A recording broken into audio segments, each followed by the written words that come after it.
Alright, we're gonna open up the Water and Sewer Commissioners meeting. It's Tuesday, December 5th at 7:05. President is Bob Josie, Colin here, Keith Waniaz, Bob Solomon.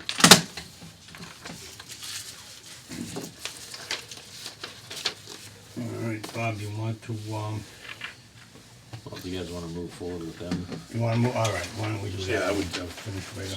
we could skip over the first reports and minutes and just go right to the, school discussion. Alright, we'll start with the high school bill adjustment discussion. Who wants to start off? Well, probably have them introduce. Oh, I thought you Oh, were I'm doing, sorry. Yeah. meeting minutes and reports first, No, I'm we're sorry. gonna, Pat, we're gonna. Oh, okay, all right. Yeah, you don't wanna sit through all that. Oh, yeah, okay. we don't wanna bore you with that stuff. Did you want me to start, Bob, or? Yeah. Oh, okay. Yeah, just introduce. Yeah, we Wow. just, okay, I'm Courtney Keegan, the Courtney Business and Keegan. Operations Manager for Douglas Public Schools. Jeff Collette, Thank you. Facilities Manager, School Department. Basically the same as last year, although it's much lower. For basically the same reasons, we're seeking an abatement. Do we have a copy of that? You should, Yeah. probably, Yep. yeah.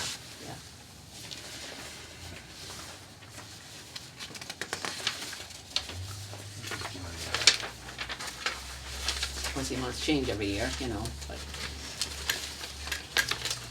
Oh, you don't have a copy? you must have, Yeah, yeah, it would be in there, each thing, Oh, okay. yeah. After reports and minutes, probably, yeah, yeah.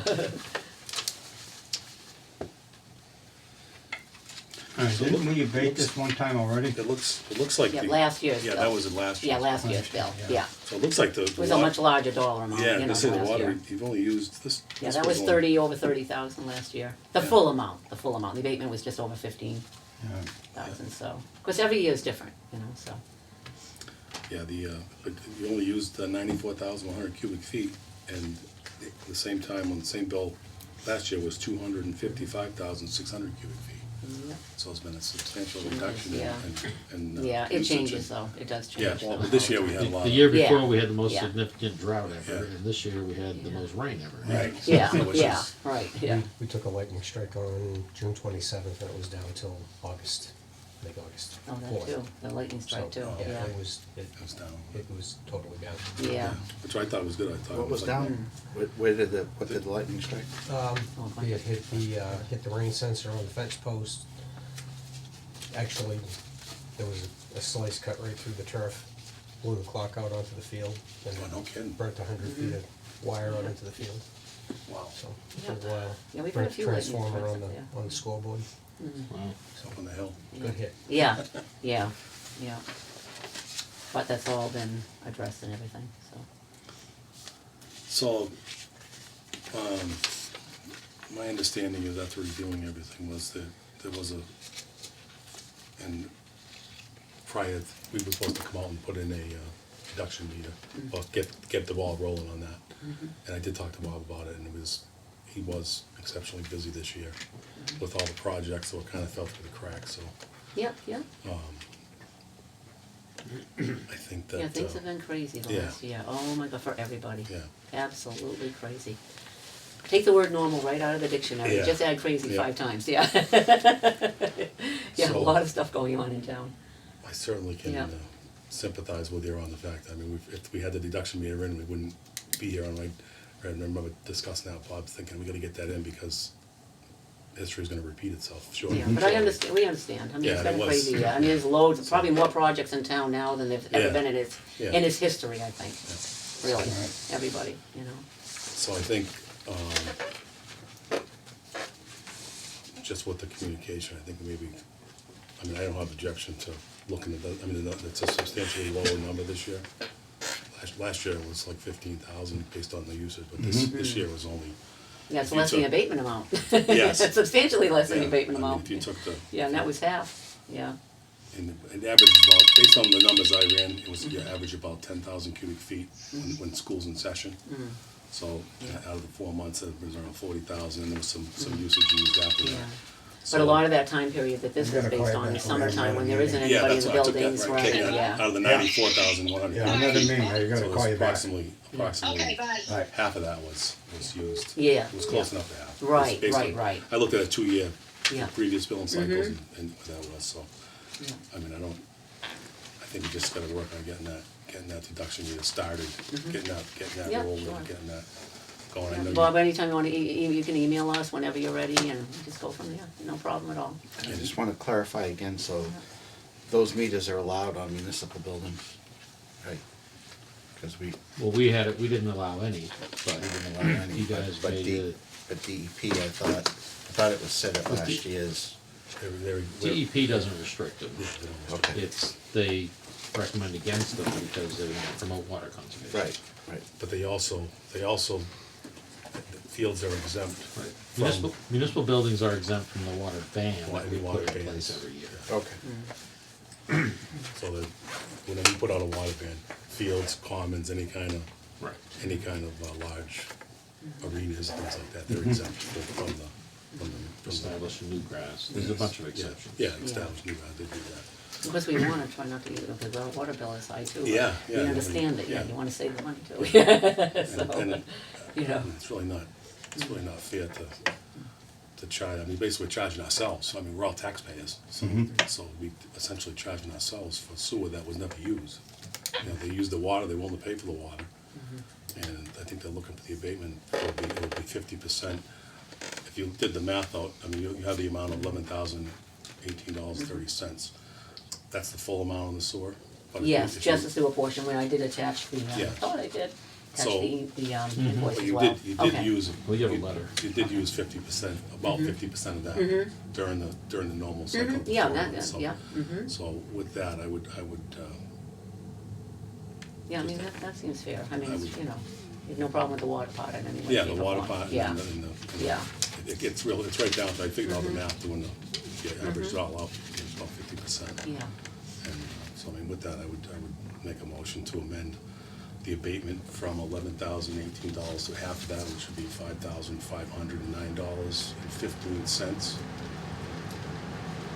And then work on getting that deduction meter, if it can be installed. Yeah.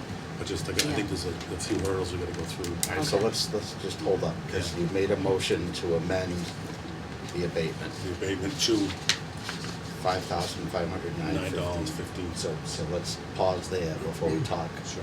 Lose track of that, and vote on amending the abatement.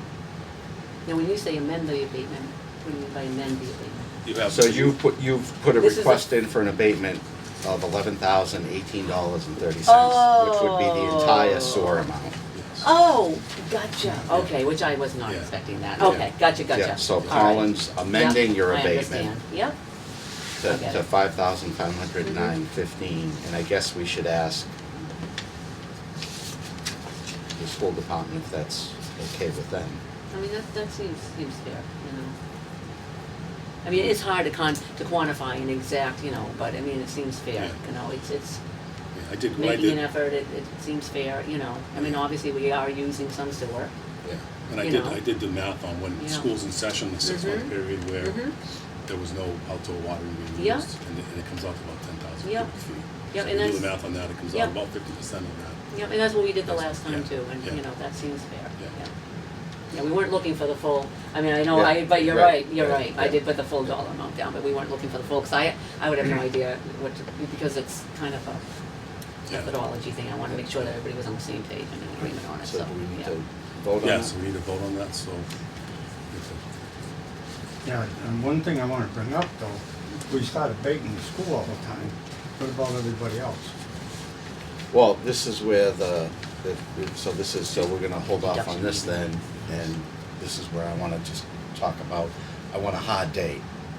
I want a hard date for the installation of the meter. So we got through this busy time and everything, and so we really anticipated not having to go through this process again. So I want a hard date for the meter. I don't want it to be, well, we'll get in touch and, you know, nice and everything, and, or, you know, we end up in, you know, we have some problems crop up and we can't get somebody in there.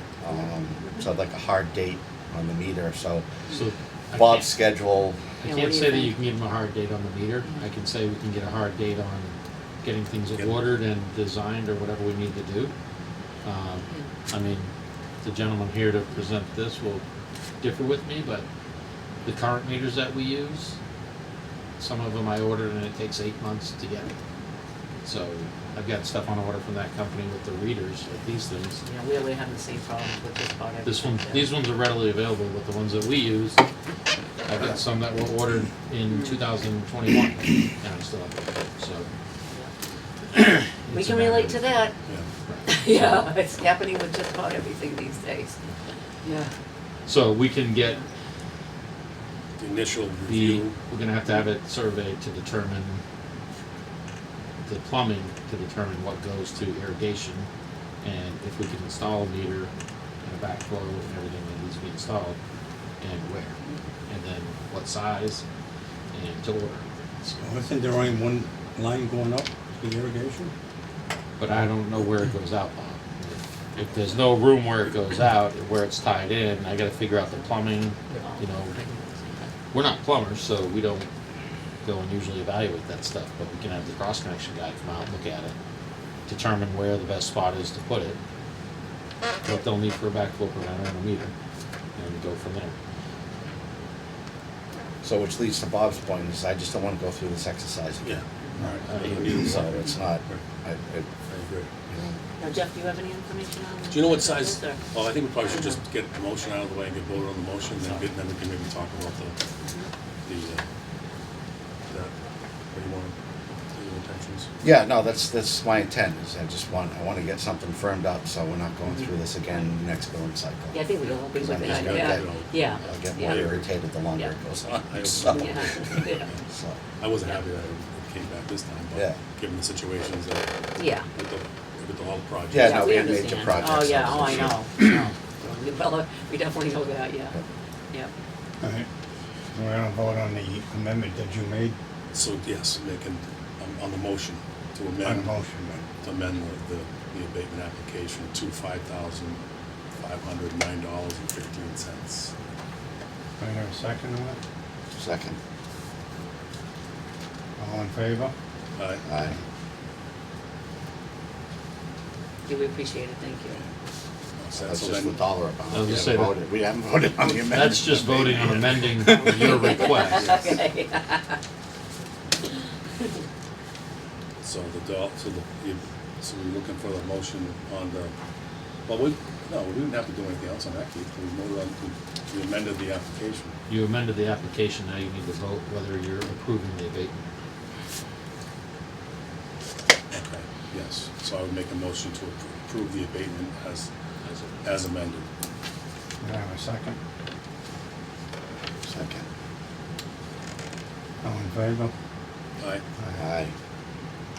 Well, thank you very much, we appreciate There it. So, do you know what size line that is, Jeff, that goes down, that currently feeds the irrigation? I do. Where are you looking for right now? I know you said. you Where it have to comes add out a of the back- building. Has to go, yeah, whatever feeds looks goes like down it's to the, about 2 or 3 inch, I think. But the backflow, there's a backflow there on the line now, which, So it depends on how it's, because like right now, you have it, we don't know how it's plumbed. So they can put a backflow at the beginning of the building, because you have things that are potential contaminants. yep. But I don't know if there's other things tied off of that.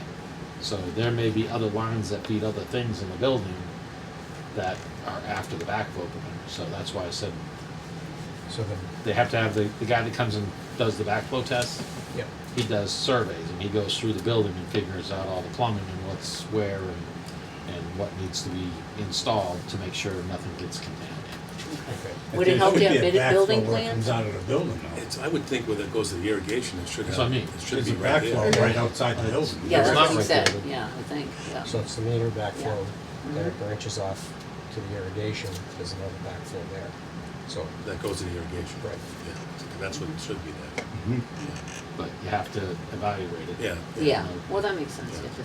Would it help to have the high school building plans if we have that anything on that, you know, just to save Be time, money, If you whatever? did the building plans, you guys have probably done 1,000 plumbing changes since the building plans happened, or when it was built. I've never seen an I irrigation. think we got plan two for that knowledgeable. building. Yeah, oh, two no, knowledgeable- oh, you haven't? No. Okay. I think we got Oh, two boy. knowledgeable guys here that can go in and take a look at that. Yeah, but the thing is there's laws that say when you install this stuff, it has to have Oh, yeah, a yeah. survey done, and then they determine what needs to be done. So anytime you're making any kind of plumbing change, Well, I know that one. we're supposed to Yeah, do another survey of the building. yeah. So can cross-connection Okay, help with alright. that? But don't they check that once a year? They test the devices that are there. They don't survey the building once a year. So when you're making plumbing changes, we have to have them come back in and evaluate the system to determine if there's any new potential issues. And they'll tell you what type of backhoe you need for that type of system. So it'll be an RPZ, and I know that, but I'm not certified anymore in that, in those So they'll come up. surveyor Well, testing. who does it for us? No. Kurt. Kurt. Yeah. No, he's the one that Yeah. should, 20 years too. Yeah, so we'll get Kurt out and Yeah. he'll look at it. and Yeah, okay. Go through it. Is it hard to get those people to come out, or, because we have a hard time with some vendors, everything's a Yeah, hard time Kurt's now. responsive, it is. Yeah, oh, good, yeah, that's good. That's not easy anymore either, So But I mean, I can go out with Jeff and we can take a quick look at it yeah, and try to follow that line and see if it'll be an easy thing or Okay. how long it's gonna take him. So, okay, all right. Yeah, you have his email, phone number and all that, so Yeah. you guys can figure that out, work that out, and, yeah. Yep, And then also, like we talked on the last time, was the following the best management practices on the DP guidelines, the recommendations for the irrigation, which sounds like you're doing that with the rain sensors and timers and all that other stuff, so, which is good. Yeah. I mean, this year was hard because we got so much rain, so the water usage was way down, which was good. yeah, I think, yeah. I think some of that, that daytime running that you might have seen, for example, if we take a power hit, the clock reverts Yeah, to 12 yeah, a.m. But yeah. the program stays at, so everything's been set for 8 p.m. on both fields for years. Yeah, So that's when it calls, because we've got practice, we've got recess, all that. So that could be a reason, if we're working on a field, if we're Yeah, doing an something. aeration or a slicing, we've got to mark all the heads. Yeah. That could take an hour and a half to, to go through zones and mark it. Mm-hmm. But we're not running it through irrigation cycles, which is, elementary field or the track field is about 8 hours, Mm-hmm. 7 hours on the lower field, and maybe a little bit more on the high school field to do, for it to cycle through completely. yeah. Yeah, whatever we can do to like I said, and we want it, and also you guys want it too, for, you know, if we can conserve the water to the best ability and save some money and still accomplish what And needs to- keep the and fields the right, fields because the right. fields are very Yeah, expensive, you you're right, know, they we don't wanna lose the they fields, go yeah. south, it's too expensive. It's a lot cheaper to put water What's in happening in this some time. school areas. Bob and I some had a few schools, conversations, probably a few years ago.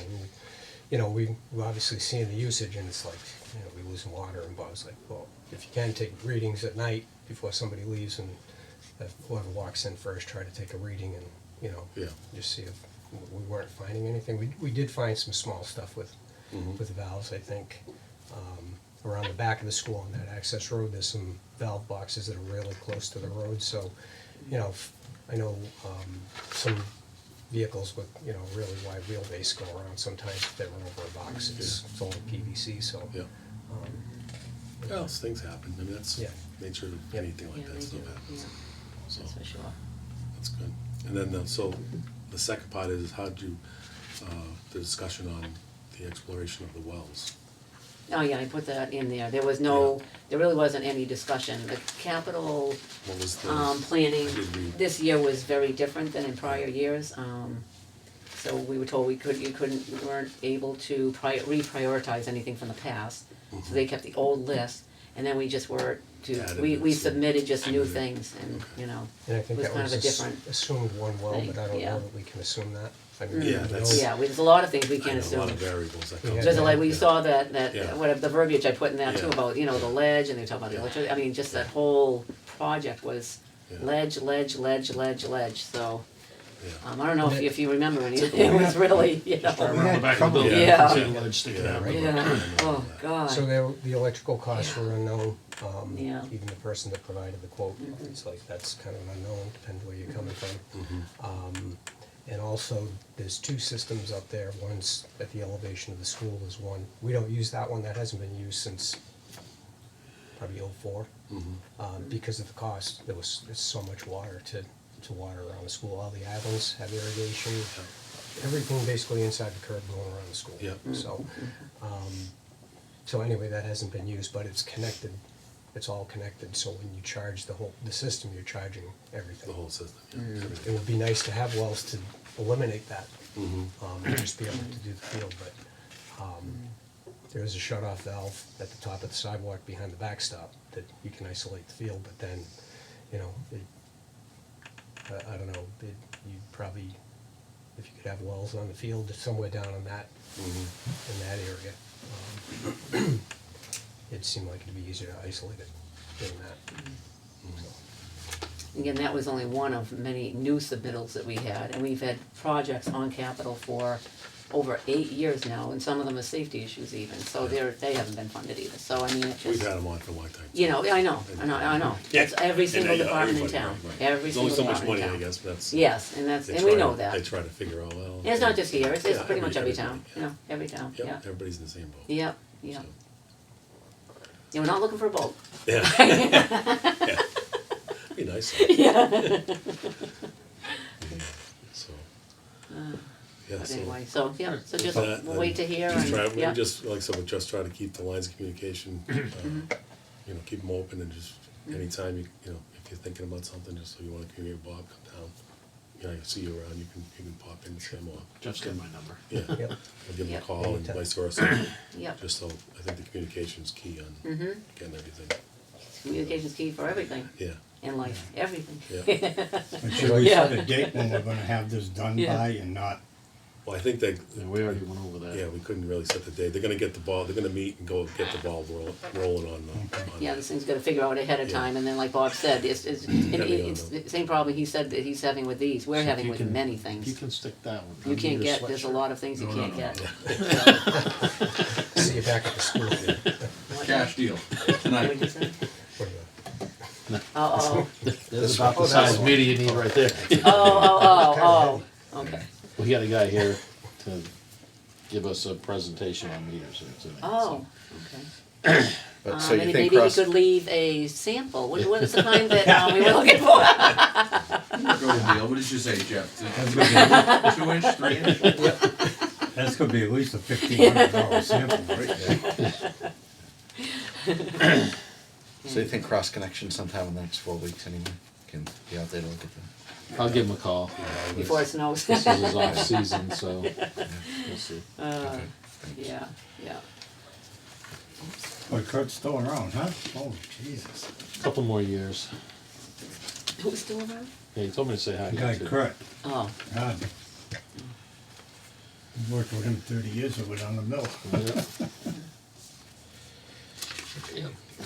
when did books for you, what, 40 years ago? Yeah, at least. At least that was a long time ago.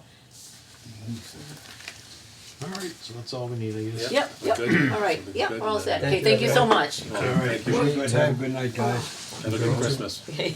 You can call me whatever you want, as long as it's not derogatory. Okay.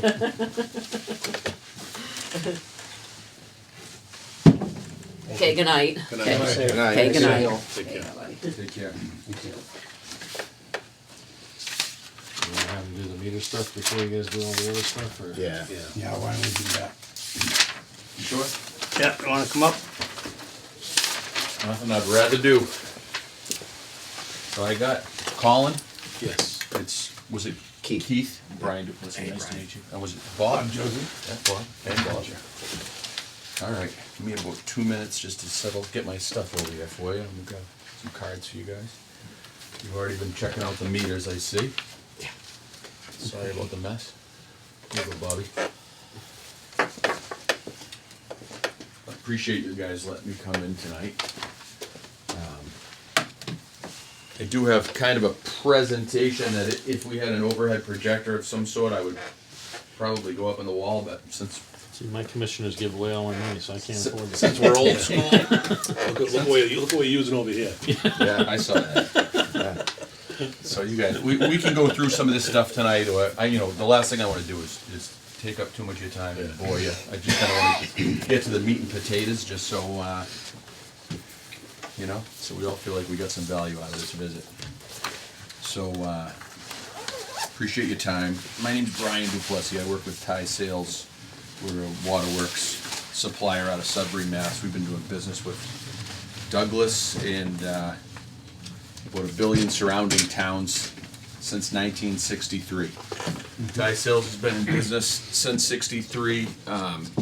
They started out as an overall waterworks company, and somewhere in the, I'm told, late '70s, early '80s, they got a little bit out of the pipe valve hydrant business and focused really on water meters and metering technology, and that's really where 80+% of our business has been since that time.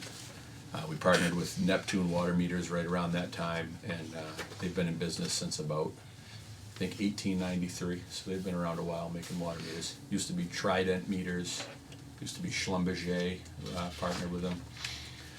So the reason I'm here is I've been working with Bob for quite a few years, and I've heard some rumblings about not being happy with their current meter vendor. I'm sure there's some aging meter infrastructure in town, whether it be the meters or the reading system. So really the reason I'm here tonight is to learn a little bit about what the goals are in Douglas for metering and technology, and maybe put a package together that can help Ty Sales and Douglas kind of form a water metering relationship for the future. We usually look at a metering customer as a partner for life, but certainly for the next 20 years.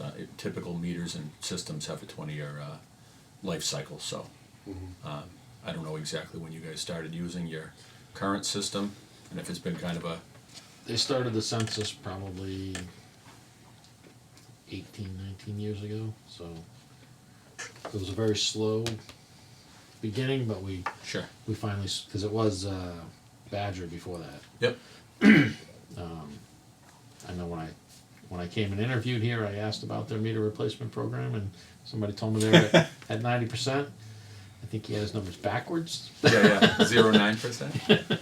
Or 90% unfinished? Yeah. 10% finished? Yeah. But And anyway. that raises a great point, Bob.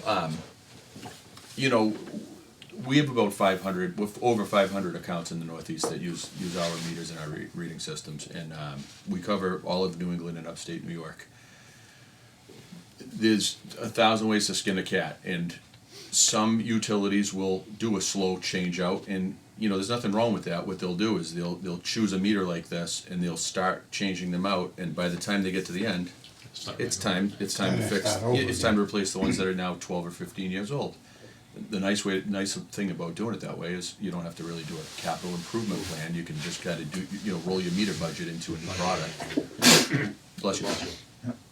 We have plenty of other towns that do the exact opposite, and they say we're going to take out a $3 million grant or capital improvement enterprise fund, and they're going after it. They'll bring a contractor in to change out all 5,000 meters in 6 months, and that's completely up to Douglas on how they want to procure and how they want to move forward in choosing a meter. I just had a couple questions for you guys just to make sure my data is correct. Number of services somewhere around 1,200, sound right? Roughly. I was gonna say, what is it, about 1,200 meters? Yeah. Reading frequency quarterly on everybody, Twice a year. or biennially? Okay. Is there any discussion on changing that? There has been discussions. Has DEP leaned on you to change it? No. Okay. Oh, off the record. We talked about going quarterly, right? I'd like to go quota. I've been advocate for that, but we have to work with the finance department on that. And Absolutely. Our software program is, That was my next question. yeah. Is it Munis? Munis. So, And does anybody know, Lee would probably know, do we know what version of Munis you folks are on, and are they due for an upgrade? Just upgraded. we just upgraded. Is it UBCIS now, cloud-based maybe? It's always been off-site. They host it. Okay. So I would say, yeah, it's gotta be cloud-based, because I think Lee might have actually looked into it last time I was in the office, and I probably have it somewhere in my notes. that's not gonna be. Doesn't say anything about it. Thought I seen something on a version. So we upgraded, but we didn't go to the newest version. Yet. because our finance director is dead set against being the test dummies for all of it, so she always wants to be at least a version behind. Gotcha. So we never go to the most current version. From what I've heard about Munis, you couldn't jump from an old version to the future version without. It seems like they make everybody jump from old to This was a medium brutal to- one. I guess this most current upgrade we did, nothing was compatible, so it was A lot of heavy basically like lifting. starting all over. Yeah. Yeah, it was like going from DOS to point and click, I think. Right. I think it was literally And I that think much you're of a actually difference. not too far off. So, All right. Well, those are just notes for me. Nothing we really need to cover today. We work with about 50 Munis accounts around New England, so we're well aware of how they are and how they work. I would never on record say anything bad about Munis. Which brings me to support. One of the reasons I could sit here and tell you that Neptune meters are the best, and I would believe it. But at the end of the day, it's a good water meter. It's a good system. The reason why we're so successful at Ty Sales is because of support. It's not because Neptune is the greatest meter in the world and all of our systems are the greatest systems in the world. It's because we have 3 dedicated support personnel that work out of Ty Sales directly with billing companies. So if Lee's having a problem getting the bills out, she has 3 phone numbers she can call from Ty Sales that speak the Munis language, speak the Neptune language, and can get those bills out and make sure they're accurate. And that's really what we're selling. We're not really selling water meters as much as we're selling that partnership and the comfort of getting the bills out accurately on time. That's why so many of these other companies have had their problems, is because the support's not there to get the bills out accurately or on time. We can vouch for that. That's kind of the going. it's always a fire drill. That's right. Yeah. And our guy Pete Elwell, he's our main support guy in this area. He says just that. He says, I can't call you, can't talk now. I'm putting out fires. And it's usually the first of the month or the first of the quarter. But anyway, so a little bit about meters.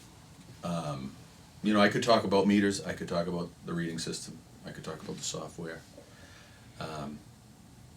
What I'd like to do is just kind of go over a glossary of terms just to make sure everybody in the room understands what I'm talking about. AMI and AMR and PD meters.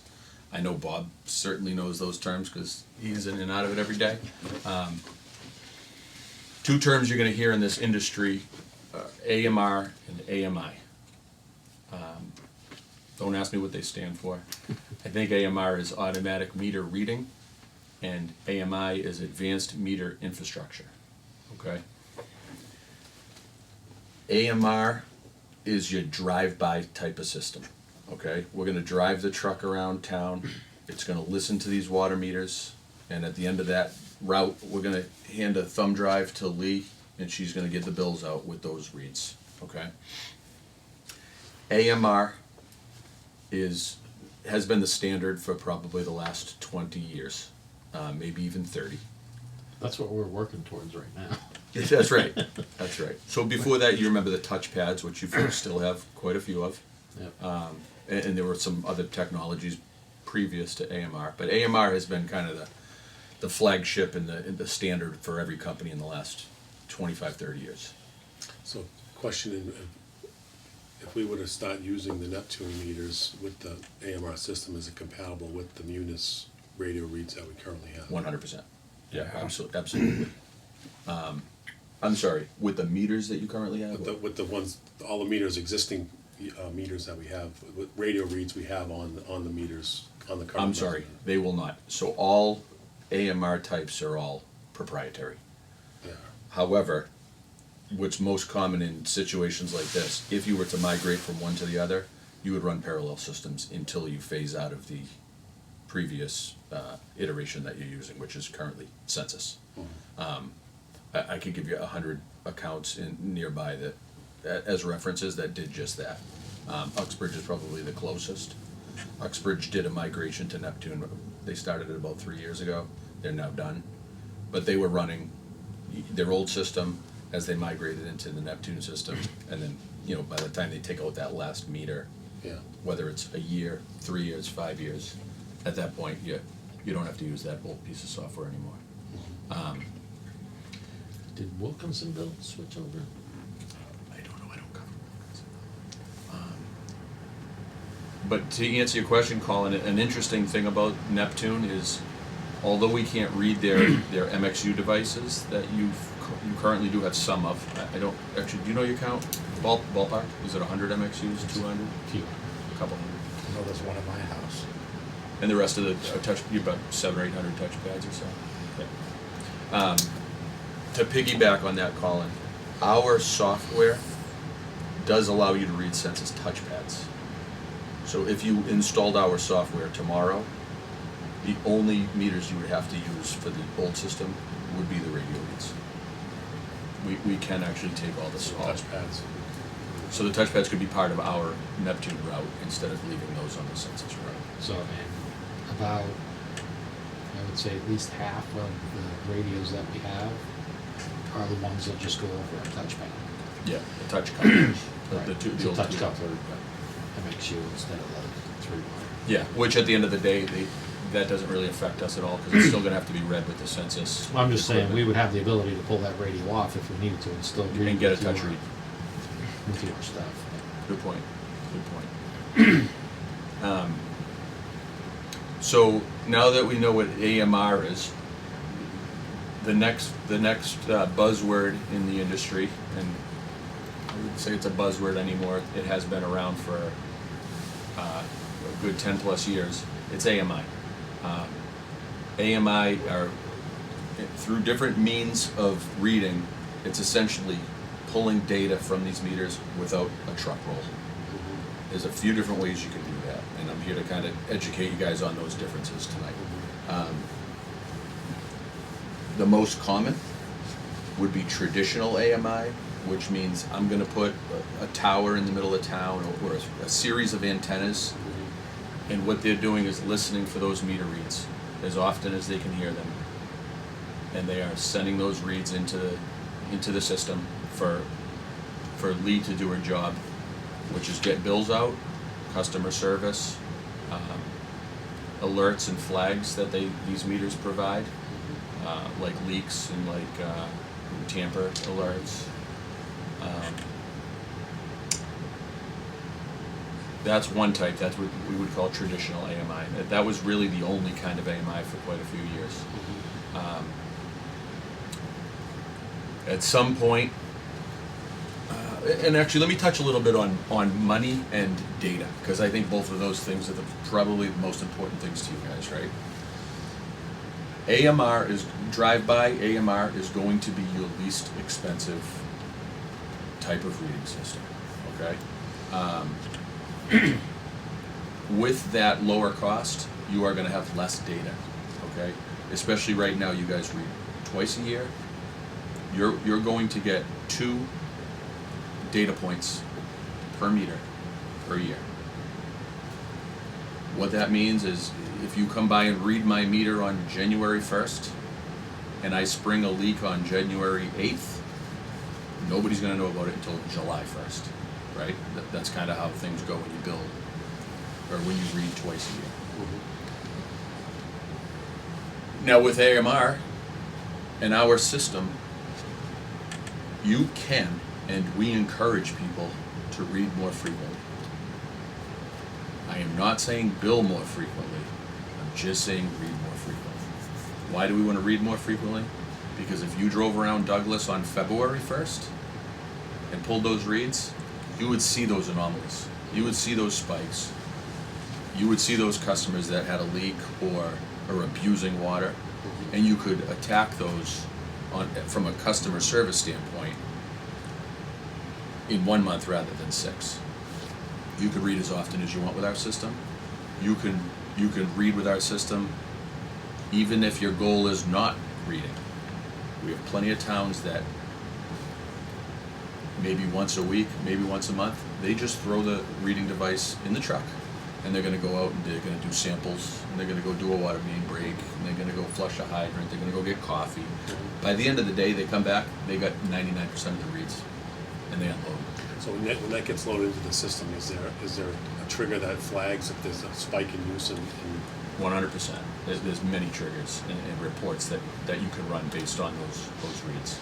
Again, they're only as good as the data that you're bringing in. So if you're doing that twice a year, you're going to get all those flags twice a year. If you read once a month, you're getting 12 of those flags, which is.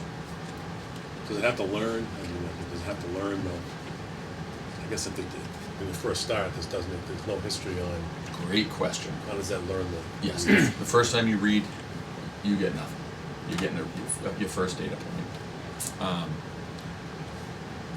If you have high-low limits set in Munis, which I have no idea if Douglas does or not, you can actually learn through Munis. If Munis says this house shouldn't use more than 600 cubic feet a quarter, or whatever those numbers are, you can flag it that way. But if not, our system's actually not looking necessarily for consumption alerts. Our meters and radios are designed to tell if there's a leak in the house, and they're going to give you those flags. Well, you could have used that 2 years ago and I had an $11,000 water bill. Fucking tenant with the water on, never said nothing about it. Right. So, case in point, That was only in 6 months.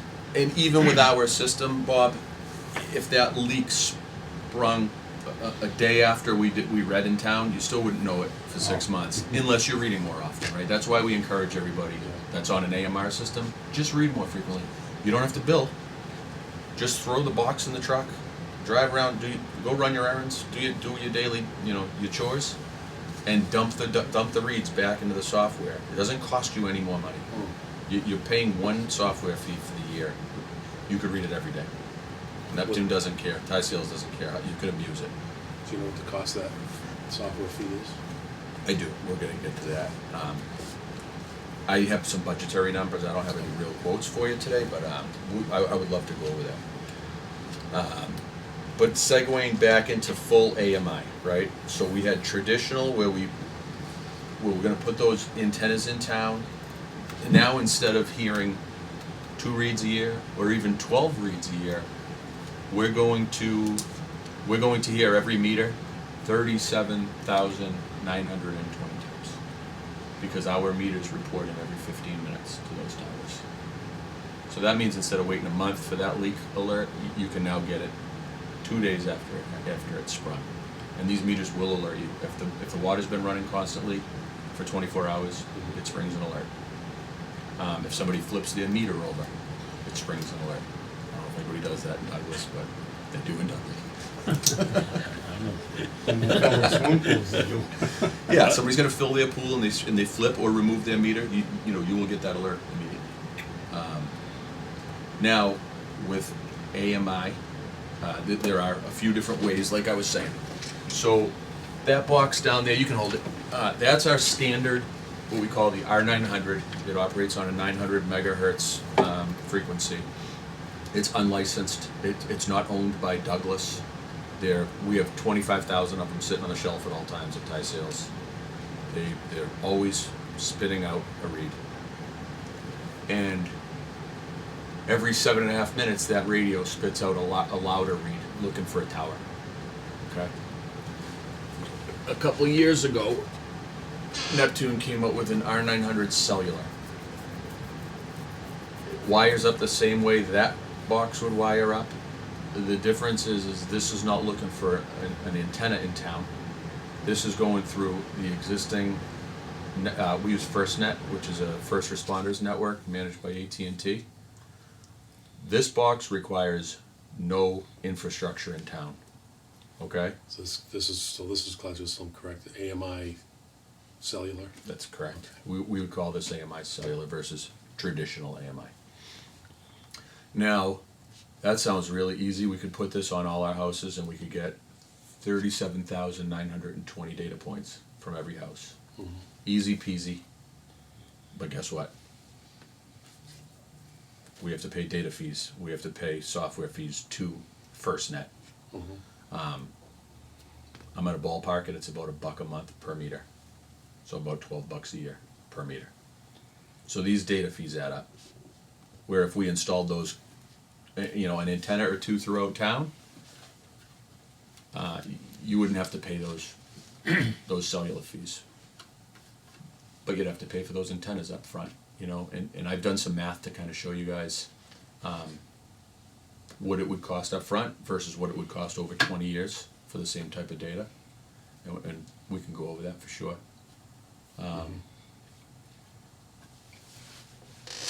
While we're on the radios and we're talking about AMI, even touchpads, our software does not care how that read came in. These can all work hand in hand. So if you have 1,100 meters in Douglas and 100 of them are touchpads and 500 are cellular radios and 300 are drive-by and 400 are going through an antenna, the software doesn't care at all. It won't even know the difference. It's just gonna know how many data points it sees. So the lifespan on these meters is used like 20 years? How we talking? Everything we're talking about today it has an estimated 20 year life. Okay, so if a town comes in and say you did half, or, you know, if you did it over 3 years, like Oxford did, and they're using the cellular, Huh? what is that running on the cellular side? Like what, 3G, 4G, 5G, what is that? Fantastic question. We've had these actually in the past, and they used to be on 3G, and we never sold them because we didn't want to tell a customer 3G went away That's what I'm. and you just kinda lost your meaning. service. Yeah, that's what I'm kind of. Then they came out with 4G, and we said the same thing. I would not sell you, maybe one, maybe five, but I'm not going to sell you 1,100 of them because there are other companies that use a 3G or a 4G radio, and they've had mass failures because the network went down. I'm just thinking, if you got the initial capital outlay of, you know, whatever the cost is to change the whole town over, and then you're 5 years into it, and then You're 100% right. now what happens? So Neptune partnered with FirstNet. They have a 25-year guaranteed network connectivity with FirstNet. It's not any G, it's FirstNet, First Responders Network.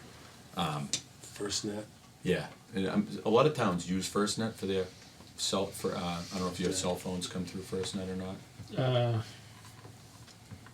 I mean, we have Verizon for cell phones, but So it's just called FirstNet? Yeah, and it's FirstNet. managed by AT&T, but it's not an AT&T SIM card. It's a FirstNet SIM card. And we have documentation that shows that it's a 25-year.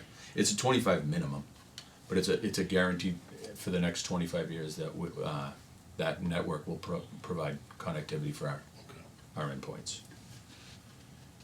It was born out of 9/11. When 9/11 happened, all these first responders couldn't use their cell phones because everybody was using their cell phone. So the government ended up saying, we want a first responders only network that can't get bogged down with bandwidth from the regular public. So they came up with FirstNet. They hired AT&T to manage it. They have this 25-year contract currently. I'm not sure when it started in 2002, but it's currently, I think there's like 23 years left on the newest contract. And Neptune applied to be on it since they're in the water industry, which is essential. They were able to get permission to use their SIM cards. And it's such a great question because we've seen other companies use cellular MIUs like this and fail. There's a few towns right in Technology Mass. is constantly I'm changing. pretty sure there was one in But- Mass that put them in and like 3 years later they were all dead. There's a couple I don't right remember around which here. town it was, But that being said, 900 megahertz systems aren't going anywhere either. Right, and actually, Keith, that's a good point. So, all of our stuff is still 900 megahertz, and that's still, Neptune sells 1 trillion of those a week. That's still their standard MIU. This has that signal in it as well.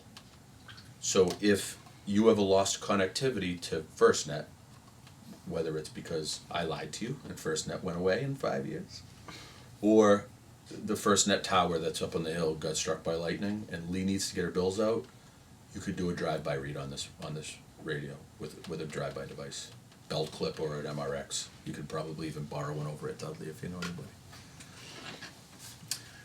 Now, the reason why I say that these all work with the software, congruently,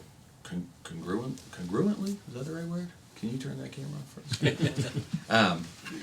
They all work together, is because Many towns are not choosing one or the other. They're using a combination. I could tell you what I see common and what I see in Douglas making the most sense. I would probably put drive-by radios on your entire town for the cost savings, and I would spot choose these. I would put them on your highest users, maybe your top 5 or your top 10 commercial users. If you have anybody that regularly tampers or regularly asks for abatements that you want more data, I would put this on your house. And that's what a lot of towns are doing. They're not gonna buy 1,100 of these because they don't wanna pay 1,100 subscriptions. They'll buy 1,000 of those and 100 of these. And there's no minimum on those for the network or anything? Not at all. No, once you're on our software, so if you call and say, I just want one of these and one only, it's like $1,000 a year for the software. But if you already have the software, then it's just, you can buy these by the single. Yeah, 12, what'd you say, $12 a month? $12 a year, it's about $1 a month. About $1 a month, yeah, that's right, yeah. Those are very budgetary numbers, I mean, Bob would have happily spent that on his, yeah, right? if you have rental property, I think that'd probably be a good idea for, So we have towns that are doing just that. Bedford, Mass is actually, they just rolled out our portal. So Neptune also has a customer portal that if customers want to get data themselves from our system, whether it's daily, hourly, or as often as you read, they've offered these with the app for any customers that want to track their own water. They're forcing the customers to pay for them, but at the end of the day, they had just done a change out. Bedford just put in 5,900 meters like 3 years ago, and they said if anybody wants this, they can add it. And we've already sold probably 25 or 30 of them in Bedford. I mean, I like the idea. I mean, I have some, just on my own personal side of this, I have some Sure. rental units that I would be more than happy to pay the $12 a month if something, $12 a year. I mean, a year. Yeah, right? yeah. Oh yeah, If yeah. something came up to trigger, if there was a water leak or somebody left the water running for, I know we had a customer come in screaming and yelling at my admin one time that we were stealing from him and everything else because his bill was huge. And we said, well, so we went out, reread it, Reed was still right, and he's screaming and yelling, left, came back 2 days later and said, I'm sorry, my tenant didn't have money to pay her oil bill, so she just turned her water on and let it run. And just let it run the entire time, Oh, so the pipes wouldn't freeze. Yeah. Yeah, Yeah. right down the road from you, Bob. Oh, good. Then that means sewer bill too. So again, I think when it comes to data, you get dollars, right? So the more data you're getting, the more dollars you're going to spend. But I think it's important to say to show you guys, and I'm not going to do a big presentation on here, but what I want you to know is that the drive-by radios that we use, that maybe you're only going to read once a quarter because you don't have the manpower to read once a month. That's okay too. All of our regular radios store 96 days of hourly data on every meter. So why 96 days? Because a quarter is 90 days. The bills go out, that takes 3 or 4 days, and then you get the call. You can roll a truck out to one of these and data, we call it data logging, and you can interrogate the last 96 days of every hour that water meter was turning. So it's a little bit more reactive rather than proactive, but it's also a third of the money in data fees. I know Brian's done it. Brian did a lot of irrigation. He called me yesterday in a panic because his app went down, and I signed him up on the new app because they're migrating to the new software, and I checked the software 3 minutes later. He had his data log. So I do want to show you what that looks like, and I apologize for not having a projector, but I'm just going to show you an account here, and this is actually Bedford, Mass, and I just want to show you a little bit of what I'm talking about. These are months, okay? So 6 months go by and Bedford read their meters, and then 6 months went by and Bedford read their meters again. I finally talked them into reading once a month. So they're still billing twice a year, They're working on quarterly as well. But now what they're doing is they're reading these meters once a month. So as you can see, they're now getting, instead of getting these 2 spikes a year, if they saw something jump, in month 5, they could act on it. Now you'll notice, if I click on any of these months, that's just going to show me the date that they read. I don't have any data for the rest of the month. I know that they went out on the 9th and read, okay? But these are the data logs. So I know that on November 21st, one of their technicians must have gotten a call from this particular resident, and they went out. Again, this is just a drive-by account. They only read once a month. Just give this a second here. And now that they went out there, and you have to sit in front of the house for about 2 minutes while you're waiting for the system to talk. It's an app-based system, phone or a tablet. Now you can see I've got a read for every day for the last 96 days. And if I want to, I can click on the day, and I can see exactly at 3 a.m. It looks like somebody woke up and used 3 cubic feet, and it looks like things started ramping up. I'm not sure what they did this day. It seems pretty steady. But I can go look at any day for the last 96 days on this particular house that was data logged. And it also triggers flags. So see all these little blue squares or rectangles down the bottom? Anytime we see that, that indicates a, sorry, did you ever try to hold a laptop? So here's all our flags over here. So these are consumption flags. These are reverse flow flags. So if somebody flipped their meter. And you can see I have what's called an intermittent consumption alarm every time you see that. Intermittent consumption typically means a toilet. We have either intermittent or we have continuous. If somebody left a spigot on out in the backyard, that would be a continuous. That means water's always running. Intermittent it essentially means water's running more often than it should, but not all the time. And our meters can tell whether it's an intermittent or a continuous flag. A faucet dripping would be a continuous flag because that meter never stops. Even though it's barely turning, it would trigger that continuous consumption. Have you talked to, I know, do you still see Ben when you guys go for lunch? Sherman? Sherman, yeah. Was that today? So, did you talk to him? I didn't still really go? talk to him. Okay. Have you talked to him about because they say in Uxbridge had switched over?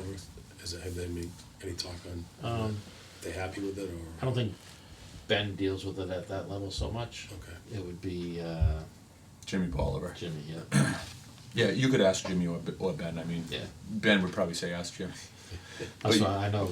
But you could ask Because I Christine have too. talked to him and he's like, I don't know, I have to get back to you. Yeah. But I wasn't talking about that. It was just Okay. other things going on.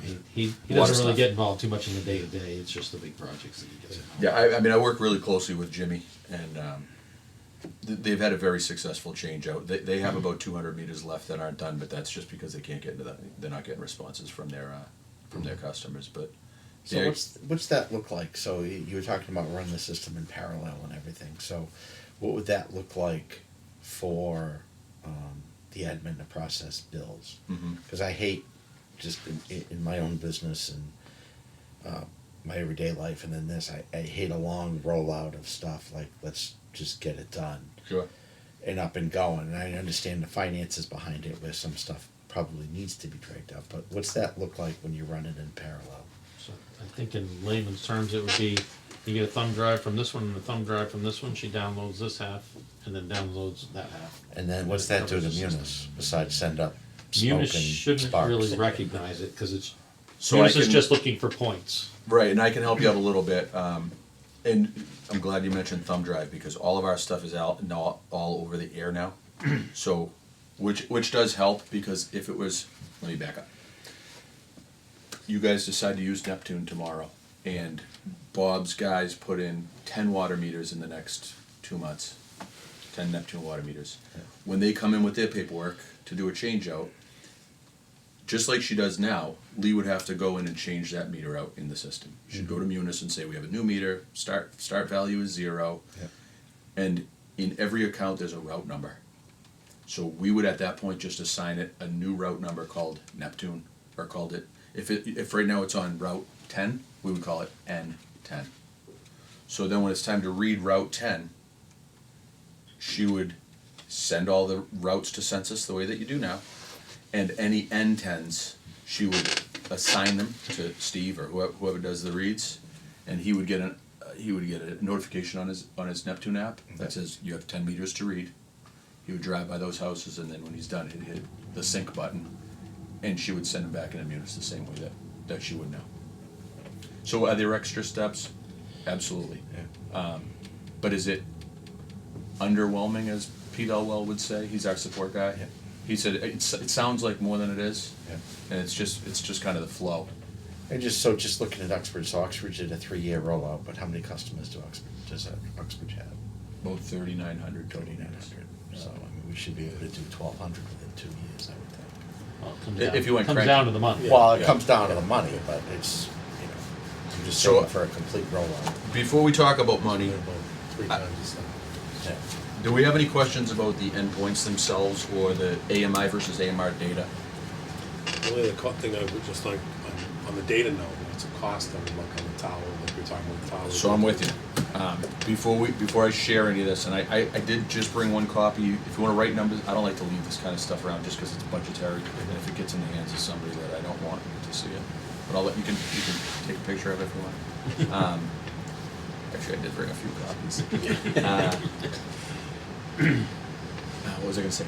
I'd like to talk a little bit about water meters. I'm kind of a meter geek. I won't spend too much time. Just know this. We've got, for the most part, 2 technologies here. We've got the tried and true, this is a Neptune T10. It's got a positive displacement nutating disc in here. We sell about 1 billion of these a day. They've been around for this design probably 40 years. Pros and cons. The pro is that there's no battery in this meter. This meter, as long as it doesn't get clogged, it will run forever. And I mean forever. Boston still has some that are from the early 80s. They've taken them out and tested them, and they still test it like 98% accurate. So does that have like a box valve that goes through, or is it That's the wobble plate. the wall? Yeah, it's called a nutating disc, where It's all the old Neptune meters, or not Neptune, the old Just Badger like- meters that we had. Yeah. similar type of technology. Census is in the same way. I'm missing There a are bolt. some, yeah, the brass ones. The brass SR2s, sensors yeah. are the same. Those might have been multi-jet. It might be a little different, but either way. The ice ones, I think, were the multi-jet, but the original SR2s were. So the pros of this meter is no battery. I'd say that's the biggest pro. They're super accurate. They measure right down to the drip. They're very good at low flow. I think 1/8 of a GPM at 97% accurate. So pretty much a leaky faucet. This will pick it up. Pick up a drip. It'll pick up a drip. It's a positive displacement meter, so it has to have that volume to make it move. So if it has that volume, it can't get through without moving that plate. Right, there's a cavity in there that in order for the water to make it through, it has to turn that disc to let the water out on the other side. Because there's an inlet, and then as it tries to go around, in order for it to come out the outlet, even if it's slow and barely nudges it, it has to nudge it. I would say the few cons about this meter compared to the new technology, these meters will slow down. Over time, your revenue will go down. Could be 5, 10, 15 to 20 years, and it really depends on water quality. Boston is MWRA. They have very clean water with very little debris in their water. That's why they get 40 years out of this meter. I have other towns that have a lot of iron and manganese and have old cast iron unlined pipe. They could go through one of these meters in 5 years, it's full of shit. And it's not warranted, because when you take it apart, it's full of shit. Neptune says, Yeah. sorry, you can rebuild it if you want. So on the flip side, Neptune came out with the ultrasonic Mach 10 meter. This is probably about 8 years old, this technology, with this version of it. There are no moving parts in this meter. It will never slow down. It's extremely accurate at even the lowest flows, think 0.0015 GPM it will measure. The one drawback, it has a battery. One day it will die. Is that equivalent to That's about the same as the this. sun system? Same but different, yeah. iPearl's a magnetic. One thing, just saying. Yeah, no same- moving, yeah. static meter. So you got a mechanical meter and a static meter. And you're absolutely right. An iPearl is a type of a static meter. We'd put our meter up against an iPearl any day of the week, though. As But I far think as that ones are all plastic too, that's got the brass. Yeah, the iPearls are all plastic. That has a brass tube with the rest of it plastic. So at the end of the day, those are the meters. The T10 is available in a Procoder, we call it, which is an analog odometer style head. I personally like this head. That one has what's called an ecoder head. You have to flash a flashlight on it because there's no battery in it. So it has a solar panel for the display. So in order to read it, you just hit it like. Yeah, and if you hold it kind of at a 45, it usually has. Did it light up? Hold it like this, Bob.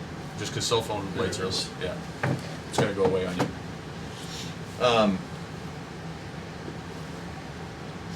The price is almost negligible from this one to that one. It's more of a customer's choice. Off the record, I like this one better, and I'll tell you why. You got the red sweep hand. If there's a leak in the house, even if it's a drip, that red sweep hand's gonna move. It's very easy to tell somebody, turn all your water off, go in the basement, and see if that's sweeping. You don't need a flashlight to light this up. That's a very good meter, and it has a lot of bells and whistles. It's got a flashing faucet if they have an intermittent leak. It has a solid faucet if they have a continuous leak. It has a few other bells and whistles. But we get a lot of calls from customers Yeah, saying, saying, what's this, what's that? I'm holding my cell phone sideways. You really need like a strong light to light it up. And we get a lot of calls about lighting it up, and if they had just gone with this meter, I'd been happy. I can see that would be,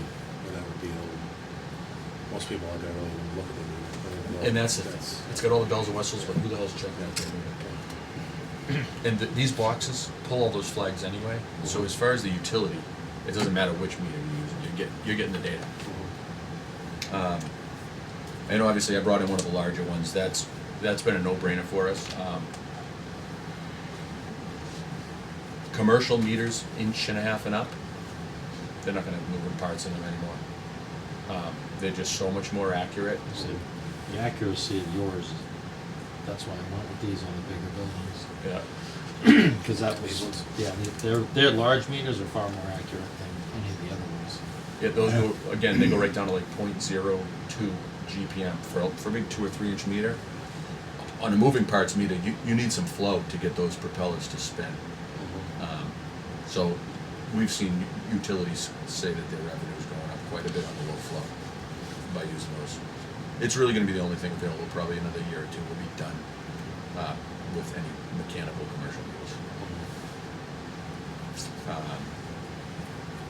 You might notice that we have a few meters down there that have a little sidecar on the top. See that meter next to you? See how it has a little box? It's on, yeah, and same with this Mark 10. All that is this. The radios, So all of our meters are available in either standalone with a radio, or that is a built-in radio. So it's easier to install. Why doesn't everybody use one of those? Because if you're going to do a traditional AMI network, we want this outside. You get much better propagation out of it. Oh, that's what I was gonna say, is the commercial buildings, I mean, what if some of the commercial buildings had things in Yeah. buried somewhere? Six floors down into a basement. Yeah, right. Yeah, in order to get those reads out, we would want to run a wire and get that gray box either outside the building or to an outside wall. That solved having to go under the stairs at the Hayward Landing. We already solved that because they have one of these. Oh, do they have? And we wired a radio. Oh, yeah, outside. yeah. That's that one right around the corner? Yeah, the one that you came out that day for. The one that Like I said, we got- switched the larger meters to these.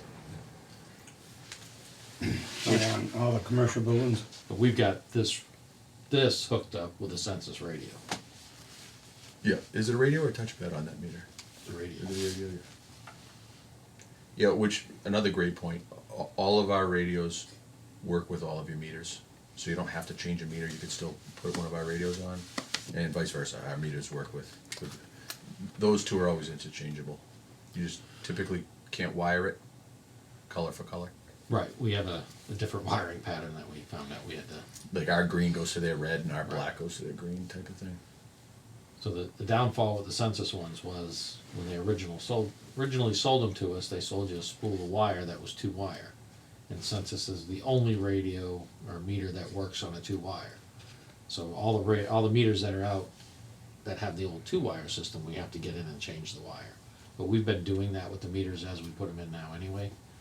We got rid of all the 2-wire and we have 3-wire. I think Steve even put in 4-wire on the newer Just ones. in case technology Just so he has down- yeah. just so he has a spare wire in case one breaks, or just gives him another option. So. Yeah, that's been a tricky little thing because Census did that and stayed with it for a while, and every other meter manufacturer has been using a 3-wire system for everybody. And they were still on 2, and I think it was smart on their part because it kind of locked people in. Yeah, it made it hard for people to change, and that was one of our problems. That's what I'm just thinking. Because we had got into that problem back. I gotta work around for you, Bob, too. Just in case. A few years back, it was taking us. They were saying it's a year before you can get a radio, a meter. 2 to 3-wire adapter. That's right. They're not cheap, so I wouldn't suggest buying 1,100 of them. Yeah, but there are some that have the finished basement. If you get to a finished basement and there's no way to change that 2-wire, Yeah. then have the guys have a couple of those on the truck, just in a pinch. And what they'll do is they'll wire the 2 on the outside and then just pigtail the 3 to one of our radios, since we've had a lot of luck with that. It's about $40, so it's not, you don't abuse it. And if the guys know about it, I'll just use one of these adapters. You gotta make sure that they only get like 1 or 2, and you need pictures that Steve's they not like that. I know so he's about not. I know he's not. All right, Colin wants to talk dough. Yeah, I'm looking at those, Right. what's the cost between those two? If He's like, you I wouldn't need bigger mind, glasses. I can see it from here. let's all look at this together, and you can even take a picture. I just don't want to leave them behind. All right. And I did printing them for them. And I got 2. These the same? Can I just take a peek at that, Colin? What number are you looking at? Does it say 321 at the bottom right? 337. Yeah. This is an old one. This one? Yeah, let me make You sure. like that one better. Yeah, give me that one. Let me just open up the spreadsheet because I want to make sure we're talking about the same stuff here.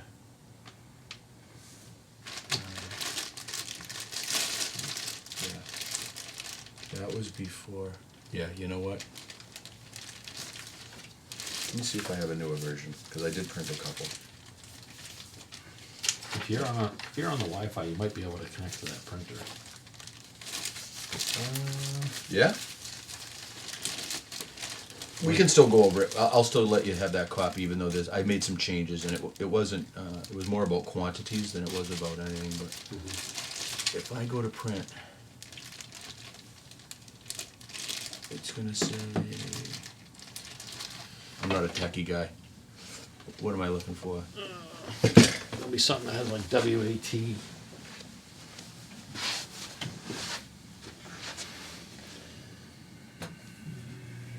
I think I'd have to go add printer, wouldn't I? Yeah, maybe.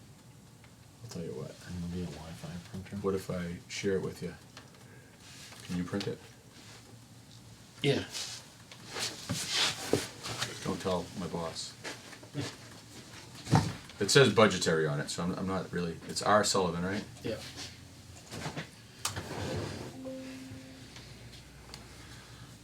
Let's print a couple of those, Bob. Like I said, just do me a solid and don't let those walk. My company's very tight with numbers getting out there. And again, these are budgetary. To Keith's point, if you guys said, you know what, we're gonna budget for 100 meters a year for the next 10 years, those would probably be the numbers that you'll be looking at. Those are today's off-the-shelf numbers. If you called and said, we're looking to procure 1,100 meters and 1,100 radios, because we're gonna do this in 6 months, I tell Neptune that you're gonna do that, they give us some sort of, 5 or 10% discount, we pass that on to you guys. Some sort of a bulk discount.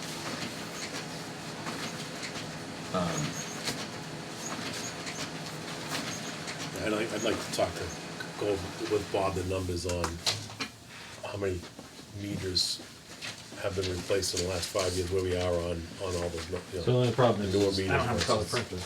'Cause these cheaper. Oh, that's all right. Can you buy what everything percentage cheaper? are we at? Well, I think we were done. I think we did the last batch that came out.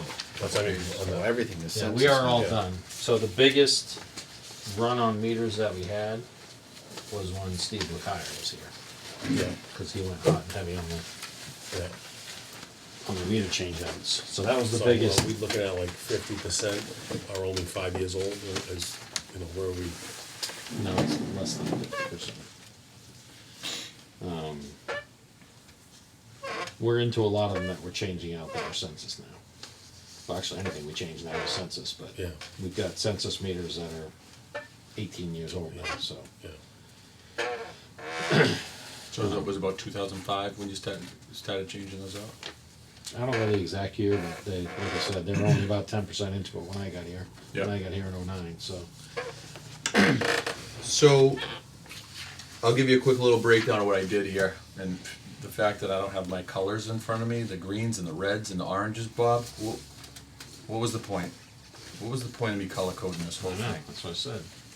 This is what it's like when this is what colorblind people feel like, huh? The red ones are the light gray. Oh, is that it? So, let's do a quick, I'll explain what I did here. All right. So for each package, right, you have full cellular, you have drive-by, you have traditional, and then what we call tailored solution, okay? So the first column are your quantities, and I used 1169, so basically 1,200 meters, right?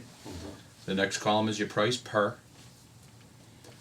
This next column is probably one of the most important columns, and that's going to be, if you were gonna do this project in full, that column that starts with, has 216,000 at the top. These columns would show you how much out of the gate you're gonna spend in hardware and first year of software, okay? And then that last column is a 20-year life cycle cost analysis. Now, mind you, this does not include any water meters. This is strictly radios and software. Meters are on the next page. So, just to give you an idea, and why some of them were green and some of them were red.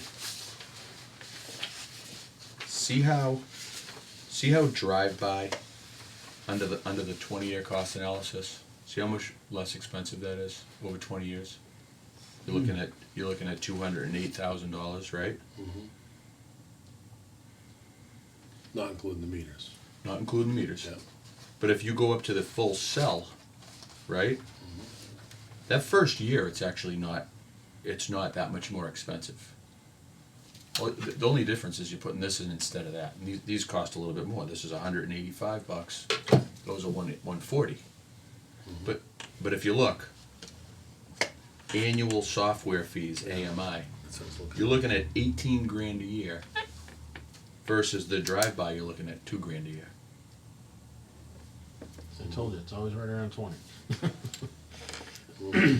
But remember, you're getting 9,000 data points on that top section. You're getting as often as you read on the drive-by, whether it's 2 quarterly or once a month. So there's a reason. Data and dollar signs kind of go hand in hand in this.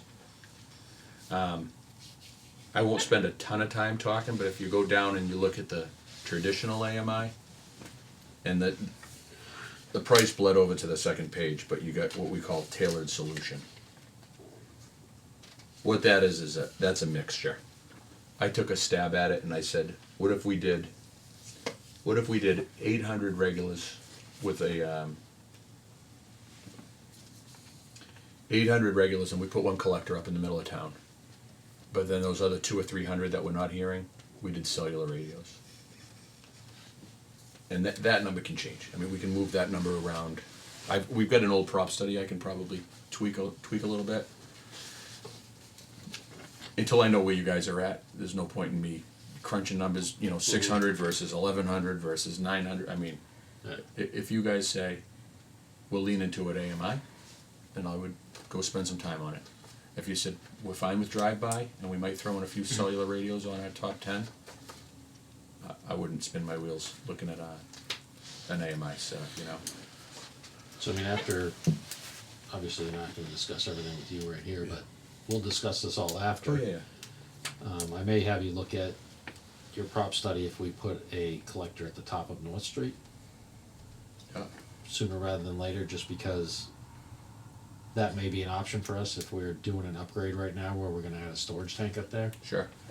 And it's at a high point in town, so. Pretty central, or? Not really central, but it's at a high point kind of at the end of the system, but it's at a high point that it can communicate between, it's line of sight between that and our other tank. Yep. And it kind of sees down over the whole town at that point. So if it's a good spot, it's something that I might try to incorporate into the tank design. Sure.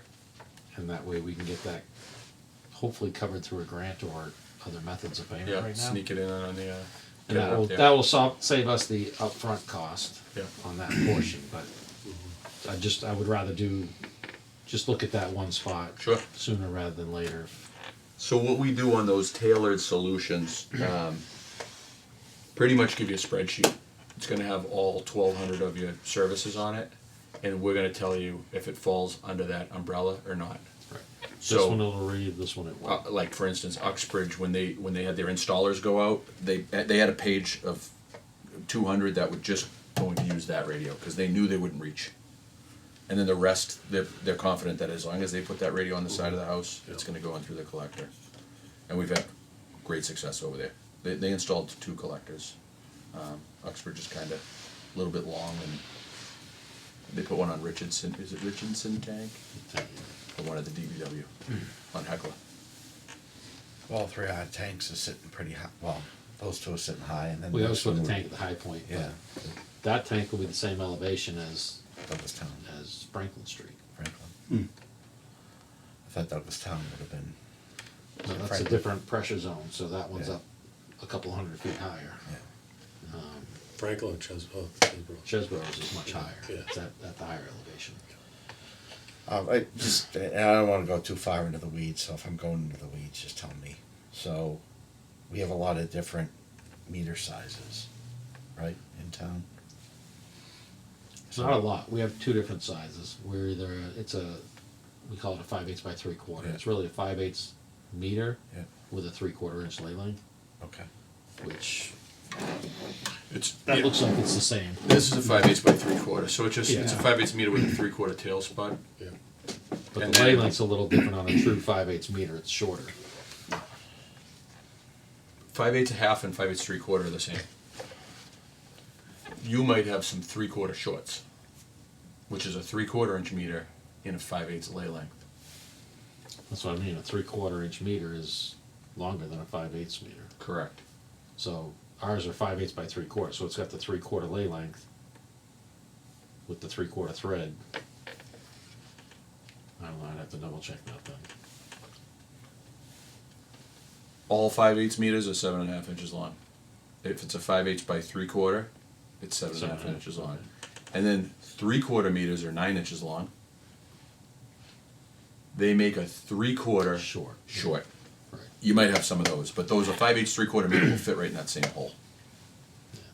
And I don't know if you guys have any of those. Those are 5/8 3/4, that's almost. No, all no, we need. 3/4 The shorts. Yeah, I'm not sure. I Yeah. know we ran across it, but I'm not sure if I have any of those. But I'm sorry, Keith, where were you going with that anyway? Just Well, I think we've got one. I think mine's just short. So it was really where I was going with that. So we had a couple things and we came up with, we've got adapters that we purchased Yeah. so that if somebody had a 1 inch meter and they wanted to go to a 5/8 by 3/4, Yeah. we've got an adapter that'll adapt that lay length to fit the 1-inch meter. And then that was the other thing, The was so 5/8. charge-wise, aren't we charging for different, Yeah, so, Different tiers for different meter set, or Yeah. base fees? yeah, yeah, so that would affect that, but we would look at it and determine what size meter. I mean, I know people always want a bigger meter, but yeah, right. I know Dudley's what, like, they maybe have 100 meters that are not 5/8. Yeah. Right. Almost every meter in Dudley is a 5/8 meter. Yeah, there's very few people that need anything. I mean, a 4,000, 5,000 square foot house, when you start getting close to Boston, they should have a 3/4 meter. But these people that think they need an 1.5 meter Yeah, I know. Well, we had a guy who tapped for a 2-inch. for a house, Yeah, Yeah, drove me out of I got my a car mind. wash that runs on a 2-inch. You know, the yeah, it's crazy.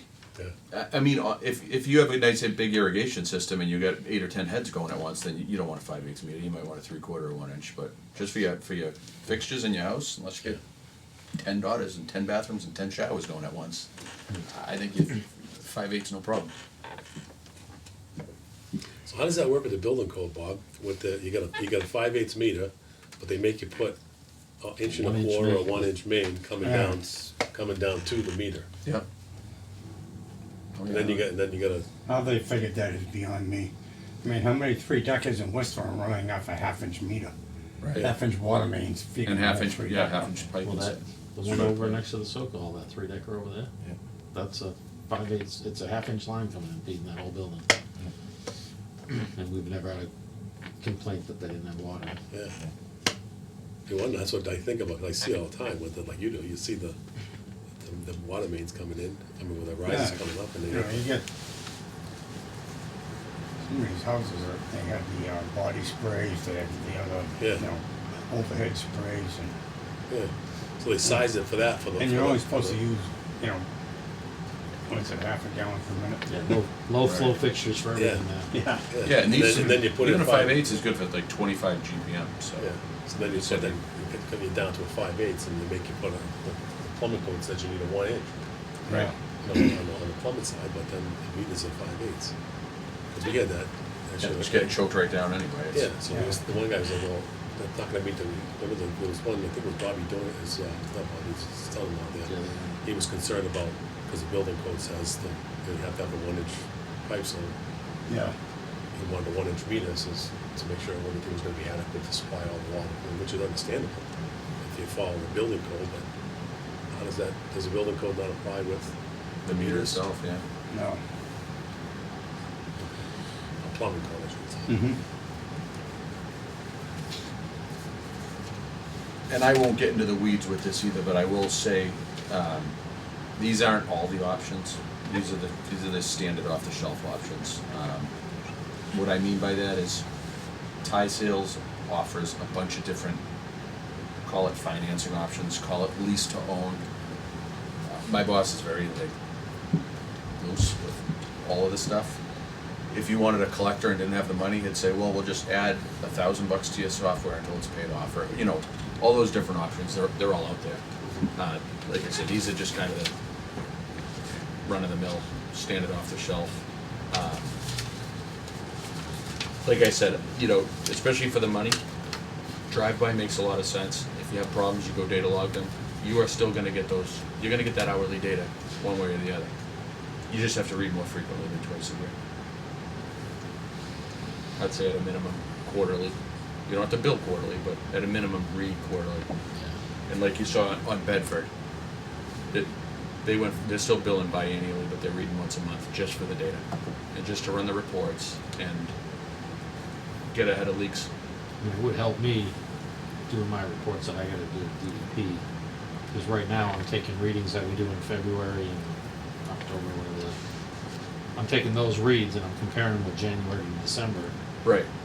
You got a For my 13-month or a 7-month cycle. So that's another thing. There's tons of ways that you can use the software to help you with your ASRs. And the more you read, you could put one of these on your source meters. How many source meters you got? 4. So every day you'd know exactly what all 4 of those pump without getting a read. So You know, anyway, because we read. without rolling a truck. We read them every day. Yeah. The other thing too that we could do with drive-bys is that might be, we've talked about for several years of getting a smaller vehicle, just for the purposes of this. That may be, justify that as well.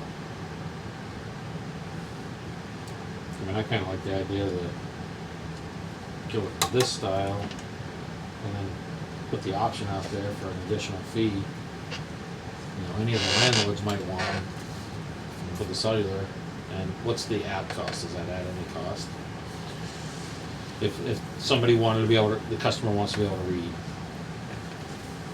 There is an additional cost. I don't have that with me. I'm still working with Neptune. It's fairly new, and we thought it was a little expensive. The problem is that if you wanted it, you have to pay. It's a per meter price, and you have to buy 1,100. You have to pay for the So whole as town. many units as you have, you have to pay for.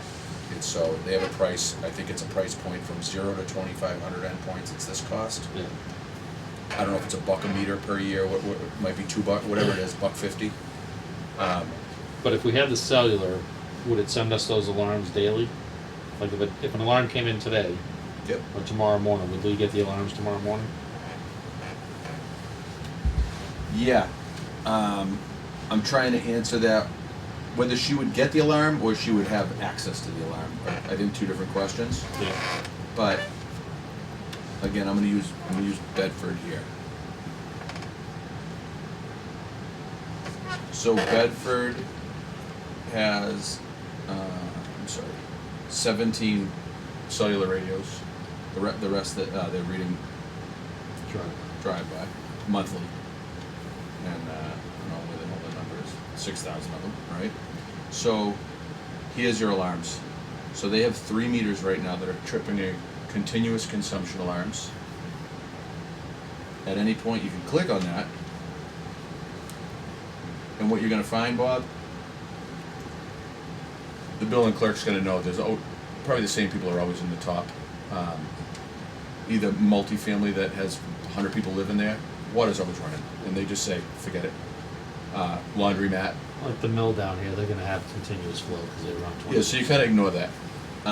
But you can run this report whenever you want. Right now, these are the 3 that are, having those continuous alarms. The ones that usually, just give it a second. The intermittent, or I'm sorry, the warning status, those are between 3 and 7 days. Those are the ones that usually they look at, because once they're over 7 days, they're always continuous. But the people that are, so this KPI right here, which is warning, right now they have 0. And then normal, they have 1. So that this meter's been spinning 24 hours a day, but only for less than 3 days. So, and you could adjust that. Douglas can say, well, we want normal to be 1 day, and we want critical to be 10 days. You can adjust that however you want. But typically, this is somebody that just sprung a leak. Maybe we'll do something, maybe we'll see if it goes away.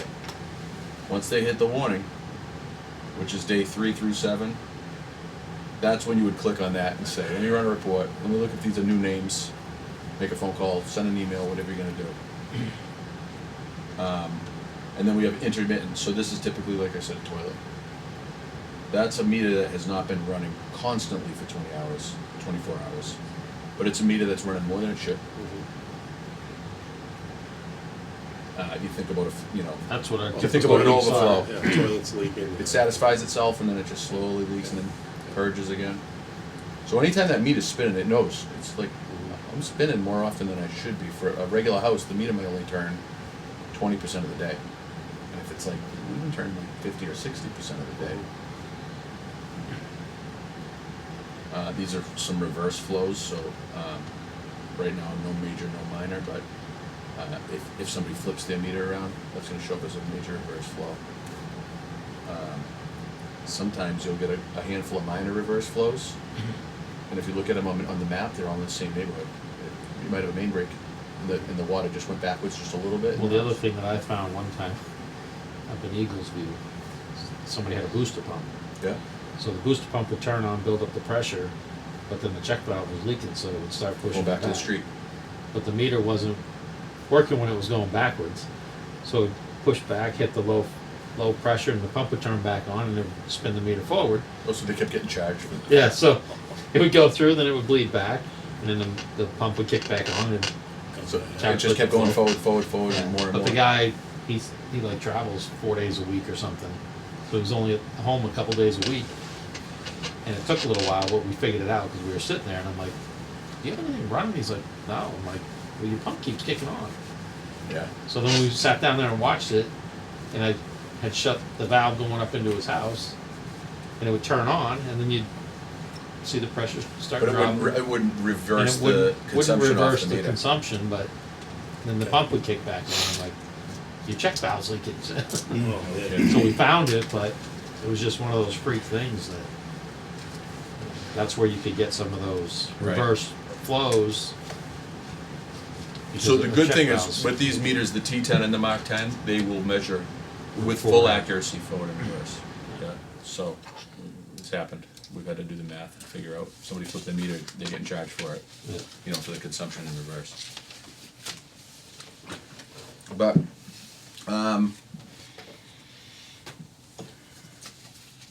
numbers, as far as software goes, I mean, I could show you some stuff about it, but it's really would be for Lee. In other words, how to create a route, how to send it to Eunice, how to assign a route to Steve. You guys don't really care about that stuff. I think the data logs are important, because even with all your drive-by accounts, you can still pull that data. I know Brian uses it all the time. Yeah. Brian and Dudley, he uses it Next all door, the time. yeah. Every time we have someone come in to dispute a bill, he comes in with the data log. Oh, here you can see where your irrigation turned on. He says, and I checked it and I watched it, and then I went out at 2 in. Your irrigation was flowing. But they came into the meeting saying that they disconnected it and they haven't run their irrigation. But Yeah, they just did it at night. they were doing it at night, figuring nobody would see it. I get so many stories like that. Data logging is like one of my favorite things to do. Yeah. 'Cause I it know puts he people loves right it. in their place. Yeah. I had a Zoom. It was a meeting just like this, but it was over Zoom. And I won't use the town's name because this is on record. But they said, Brian, would you come on and do a Zoom presentation of basically the same meeting? But they were an existing Neptune customer. And they said, we're going to do abatement hearings at the beginning of the meeting. You can join, just sit back, and then you'll go on at 8 o'clock. I said, can you give me the address of those abatement hearings? I'll do a little recon. I go out and get my data logs, and I get all the data. So the first person, she's going for an abatement. This was back, it must have been COVID, I think it was 2020. Big drought, class 5 drought, no outdoor watering at all, and she got a fine. She got multiple fines for outdoor watering, $500 a piece. So she goes on for the abatement, and she said, we just put $20,000 worth of sod down. I mean, she was a wealthy person, you could tell by the cathedral ceiling with the chimney, and it was, doing it on a Zoom.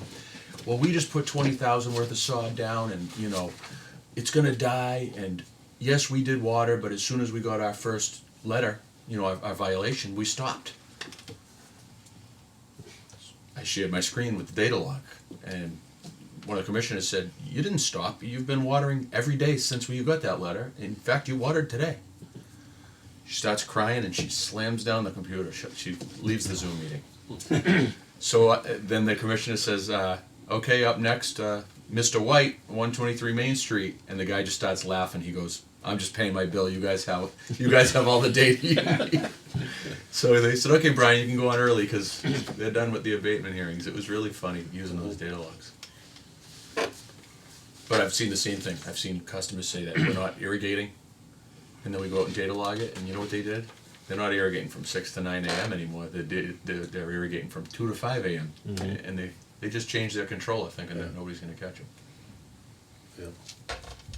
But enough fun stories about data logging. Any other questions about the meters? T10 versus a Mach 10. None of these are decisions you have to make obviously today, but I did include some ballpark pricing on budgetary pricing for the meters. Yeah. And again, ballpark. I'm just gonna wing it. These are about 150 bucks a piece, and the Marktown ultrasonics are about 200 bucks a piece. Take a little bit more, maybe 210. Yeah. 156, 165, and 210. Yeah. So that's the meters. What is it for the meter with the radio? Typically, it's the same price Same as if you price bought the that you're loose. adding?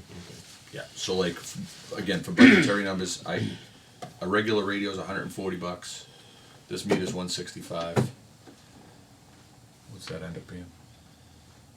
165, 143, 305. Yeah. Yeah. If you combine them within a couple bucks, they're not always right at 305, but you should be within a couple bucks. Again, if you have AMI in your mind, even if it's 10 years down the road, get those radios outside the best you can. We have plenty of customers that they said we're going to be drive-by forever. Bedford's one of them. They put 5,900 integrated meters in, built-in radios. Mhm. The next assistant director that came in, I want to go AMI. Well, instead of needing 2 or 3 collectors, now you need 9 collectors because the signal's so much weaker coming out of the basement. So, just keep it in mind. If AMI is a goal of yours, then those are really, really good down south because they sit in a foot under a plastic meter pit lid, so they can still work with AMI down in South Carolina because they're not 8 feet in a concrete basement. I know they put this in the house down in Eastham. Oh yeah. Eastham has enough too, Yeah. with the radio built in. What do you got, a place down there, you said? So I need a spare head. No. I'm glad you brought that up. So that AMI that's under the traditional is a $90,000 one time fee for the equipment. That's a budgetary guess. But yeah, that was assuming 3 collectors, Colin, which we've done prop studies. We did one back in 2019. Technology's changed a little bit. I'd like to run it again. But in order to get 90+% of the town covered by traditional collectors, I think it was 3 collectors. So that was just a kind of a budgetary placeholder. But you can see the $4.44. So that's the annual software charge per meter for AMI. But if you go to the top where it's $15.29, that's what you're paying for the same data if you don't want to put the collectors in. I hope this makes sense. It's a little. Yeah. Looks like it just absorb it all. If it was a color printer, it would make perfect sense to you. But Yeah. yeah, I mean the big thing to look at really, if you look at those bottom right, that's your 20-year. We could tell drive-by is the least expensive over 20 years. Full cell is the most expensive, and then those other 2 kind of fall in between. I had a pretty cool slideshow, and I'm not really going to spend much time on it, but especially because I don't have a projector. But it's a pretty cool. I'm just going to kind of jump ahead, just to show you the one thing I want to show you. Okay, so here's mobile, right? This is AMR, and you can see that's how we're getting our reads. We're driving around, right? And then we drove around the middle. Here's fixed network. So that would be a traditional AMI. And these represent antennas, right? So this particular town has 7 or 8 antennas. But see how we're getting a lot of reads in here? But then we're putting an antenna up here just to pick up a few houses. And say, you know what I mean? In here the juice is worth the squeeze, but out here. So back in the day, that's what you had to do if you wanted a fixed network. If you wanted 100% AMI, you would have to make sure you had coverage in your whole town. So then what Ty Sales and Neptune did was they did a fixed network plus mobile AMR. And we still do this. They'll put a couple collectors over the dense sections of town, and then they'll do a drive-by. So there's your collectors, and then out here, they're gonna pick up those reads once a month or once a quarter. Very common, we still have a lot of towns that do this. And then cellular came out. Most expensive option on an operational, standpoint, but boom, put them in, you're getting your reads all the time. And then we mixed cellular and mobile. We have customers that are doing this. That's kind of where I see Douglas going. I see cellular on the important large meters, maybe even a couple out here, right, wherever they are. And then we're gonna drive around and pick up the remaining, the standard residential reads. And then we have cellular plus fixed. So this seems like a lot. I'm feeding you guys a lot of stuff. At the end of the day, it's important to know that the software doesn't care. Whatever you choose. All it knows is I have a read to get my bill out. Lee wouldn't know what she wouldn't have to know. They all work hand in hand, I guess is the point. So sell with fixed, so what we do is we put up a couple collectors to, get the bang for the buck in the dense sections of town, and then we put cellular radios on those out there.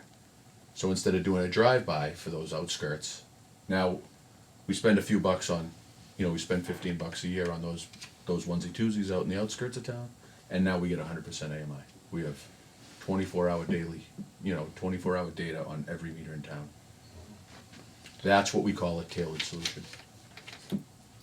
From those, how far out from the, say that antennas, can you read?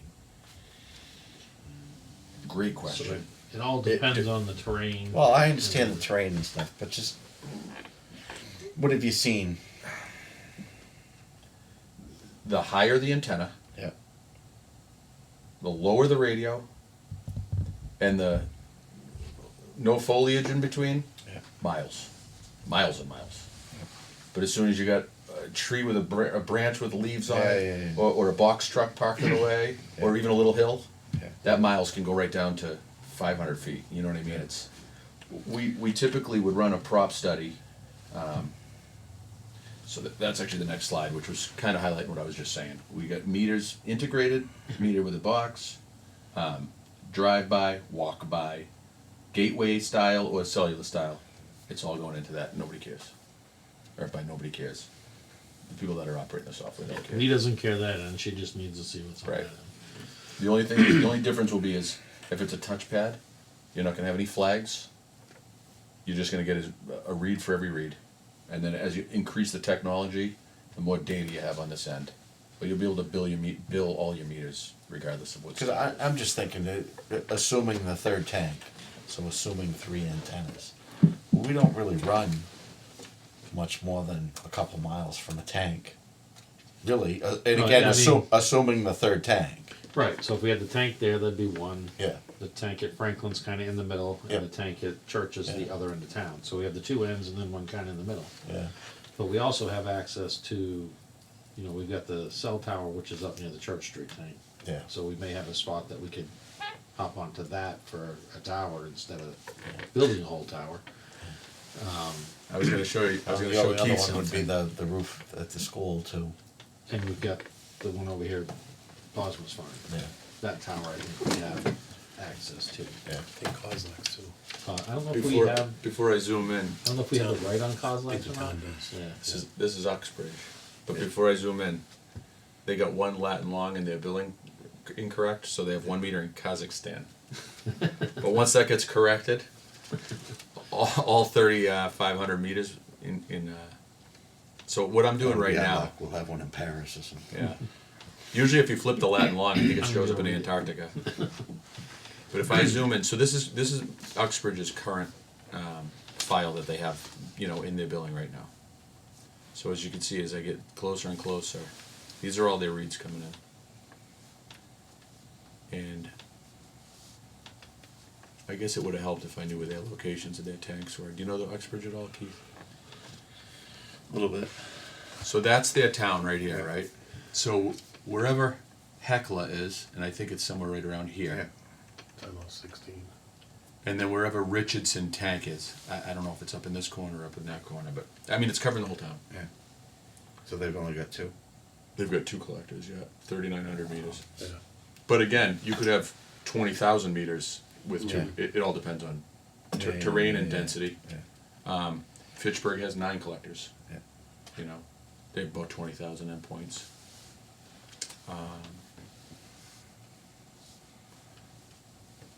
But I could tell you, I don't want to get into weeds either, but this is kind of like what I like to do.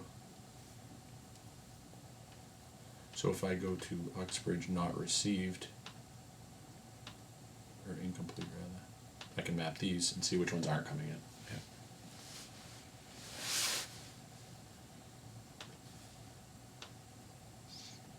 So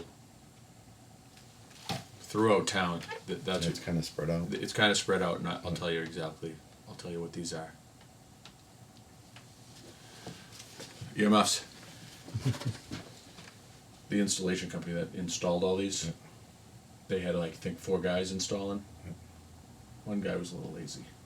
Oh, he put all his radios inside. They've So had I was to go- gonna say, you probably went with these. They use the gray boxes, but he kept Oh. writing finished basement, Oh. and then would go out there. You could see into the basement from outside. He just didn't want to run the way. So Uxbridge has been slowly going out on their own and moving all the ones that aren't coming in on their own. They're moving them outside, and then they come right in. So, you know, you'll always have a few that aren't going to make it no matter what. You can put it on the roof; it's not coming in. And you either put a cellular radio on it, which is that's what Uxbridge will do, or it's a drive-by, and you got to go once a month and go pick up, you know, a handful of meters. Very common. Is there anything else you'd like to cover while I'm here, or you guys want to get right back into your meeting minutes and all that other fun stuff? I'm just, my initial thought is the drive-by, if we were gonna do it just for one, the cost, and 2, the size, we only have 12 or, I mean, to do a drive-by, it would take less than, I mean, how long would it take to just drive around? That's a couple hours. A couple hours and it'd be done, so the expense, I guess, looking at all the other stuff, I think, doesn't justify the need. I'm with you. Well, I look at the drive-by, but The data, Like I said- that's the data. yeah, it's the deal, right? like I said, I don't know if you'd wanna offer it out to people that have multifamily or, I would like that, cause I. you know what I mean? Yeah, You might wanna go to a cellular on your rental properties, yeah. and then, you know, she can get the reads. Yeah, Yeah, we you can can just call create that. a charge to charge that back to the customer or something, you know, so. Right. So we have, there's another option, and again, I don't want to get in the weeds. And I'm not even really sure what's available still out there, because we've had a lot of different products, and some of them stick, and some of them are like, yeah, there's really no market for it. We sell a box that can install on any meter, and it splits that meter read into two signals. With that, we sell a homeowner a cellular radio that a homeowner can actually get emails. They can get daily reads emailed to them. I don't even know if it's still available, but that's another option. If you didn't want to get the portal for the whole town, put 2 radios on. If a landlord wants to add a radio to his meter and not affect Douglas Water Department's reads, he can split off and get his own. And we have options for that too. So that wouldn't be I thought they had to get, you said it had to be like, it'd be like 1,100 up to In order to circumvent that 1100, Yeah. that would just be a onesie twosie. That would be if somebody wants to get a landlord wants to pay. Now, how about sub-metering off of a main meter? Yeah, Is that possible? yeah, yeah. And there's all the same options are available as sub-metering. We do a lot of sub-metering. It's almost the same thing where I was on a phone call today with a guy that has four 50-unit buildings that he's putting up, and I was talking, you know, do you want touchpads? Do you want radios? Do you want cell radios? What do you want to spend? You know, and I quoted like all 4 packages, 200 meters with 200 radios and 2, you know. Yeah. So I know we have some businesses that sub-meter Yeah. in our town. And they want to know beyond the town meter what's going on inside there. We have a bunch of different options for that. Yeah. We have stuff that uses radio. We have stuff that if they have a BMS, a building management system, then we can send signals 4 to 20 and flow rates. That's next month's meeting. Yeah, we can help anybody out with that stuff. Wow, that's a lot of information, I think was very good. Informative. Clear. Yeah, and to the point you guys were making, Bob, one thing I do want to be clear about, and I think we might be the only company that can do this. If you pulled the trigger and called and said, let's just go drive by today, we're happy, and we're gonna install meters and install radios and everybody's happy. If Bob gets his wish and in 3 years down the road, he gets a collector, it's as simple as installing the collector and that's it. You don't have to go out and change radios, you don't have to change you don't have to reprogram anything, you don't have to reswipe it with a magnet. You put the collector up and the next day you're gonna have 1100 reads coming into your software. There are other companies that do stuff similar, but you'd have to go out and revisit these endpoints. Yeah. To reprogram them and tell them to start talking a different language. Yeah, Our- the ours are problem always- with the census. I Yeah. know that we had to redo all the meters if we went with the full Fixed network. base, Yeah. Yeah, ours are always speaking the drive-by language and the fixed network language simultaneously. And the cellular ones are always speaking cellular and drive-by for backup. So that if you need to go get a read. All right, Mike. So do you have, in Done putting Dudley, people to sleep. in Dudley, do you have all Neptune? Yep. And what kind of a system do you have? Do you have drive-by or the They're all drive-by right now. drive-by? Dudley is all drive-by, they haven't used any cell yet. At some point, Brian's gonna wanna put cell. So I know he's gonna want some on a few, because there's already a couple that I know he has issues. You guys mind if I take these back, or you wanna make a promise that you'll, honestly, if you wanna pine over the prices, then please keep it. Yeah, I But- just wanted to. But what I'd like you to do, Colin or Bob, if you guys feel like you need an actual quote on one of these, or many of these, let's get together. Keep in mind, the meters are on the next page, and I just did them all as 5/8 meters. I'm sure you have a list of actual, Yeah. how many 1 inch, how many 1.5 inches. Yeah, we do. I'd like to give you an accurate price on all that stuff. This was just kind of a, let's wing it. Ballpark it, right? You can keep it up. Oh, I'll keep it if it's not. Keep- Yeah, okay. I'll give Off him the mine record. back. Off the record. I'm not gonna share it with everyone. I'll give mine back. Don't let me hold you guys up. I'm gonna be just picking up my stuff for a few minutes, and then we'll do our goodbyes after that. I don't want to hold you guys up. Thank you. I appreciate your time. All right, very good, thank you. Thank you. Anything to get me out of the house on a Tuesday night. I told the wife and kids.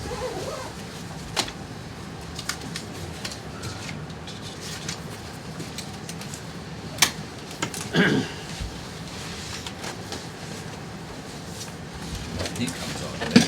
Yeah. I don't know why it's on. It's only 2. What are you trying to steal? I was just trying to see where I could. put that Irrigation one. meter for the, Yeah, that might hit the school. Yeah. Display, trial. you guys have any 3s and great? I know that one we just did was a 3. That was a 3. We got a 4 that's gonna be going in. I don't know if they called you yet.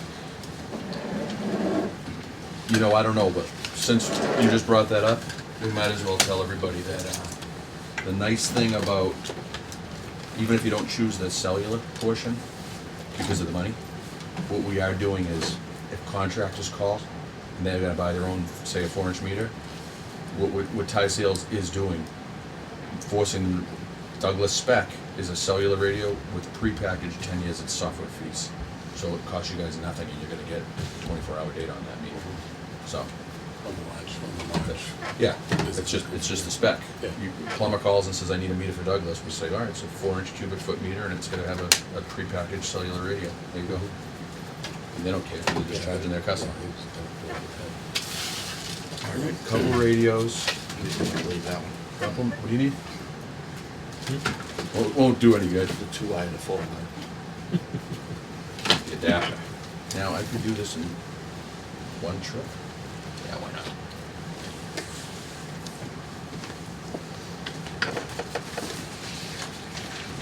Told Sarah if I didn't know we were gonna be on camera, I would have worn my toupee.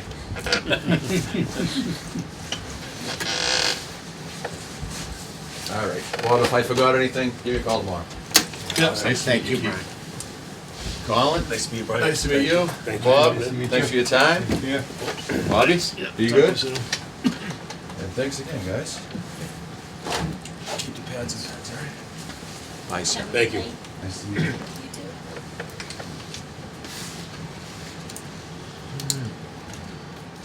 That was informative, very good presentation.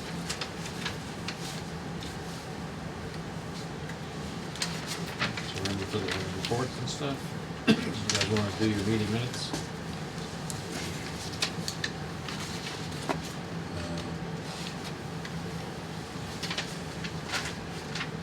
So,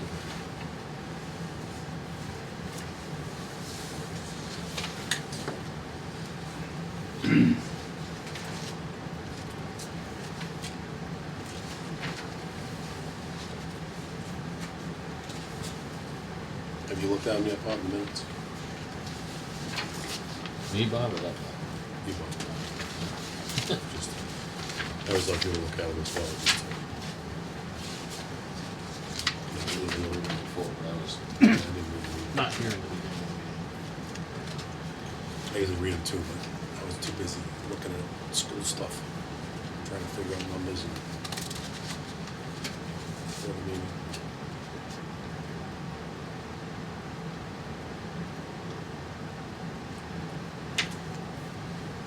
We're just gonna do a little homework on the June 15th one.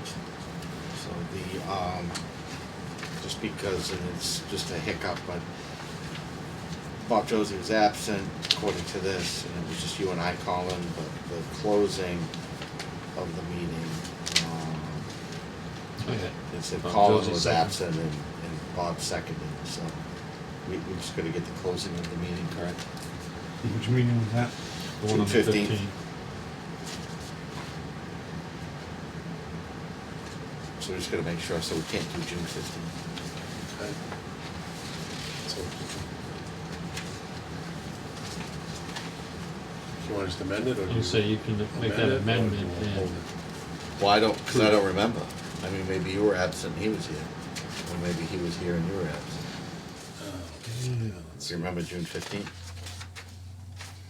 Oh, it was in the absent. Actually, let me look back, see if I got it here. Wait a second. June 15th. so members in attendance, it says Keith and Colin. And then Yeah, down actually, here, yeah, so, Keith so makes a I, motion to accept, Colin seconds. That's on. Yeah, And so- then there was Colin and Keith, Robert was absent. I got my notes from June 15th here, actually. I wrote that Bob Josie Yeah, I wasn't present. wasn't here, so. And you had skipped over those February meeting minutes because Colin wasn't here and Josie was. Alright. So I'll just amend the closing of the meeting that I made the motion and Colin seconded it. And that all in favor was Colin and I, and that Bob Josie was absent. Second, the amendment, as amended. All in favor? Second as amended.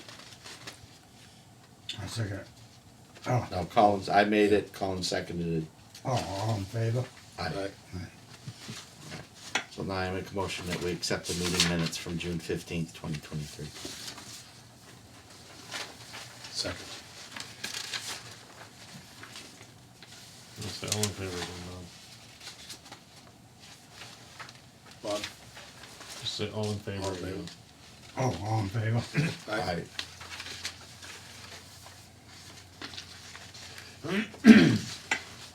Now I make a motion that we accept the meeting minutes from September 5th.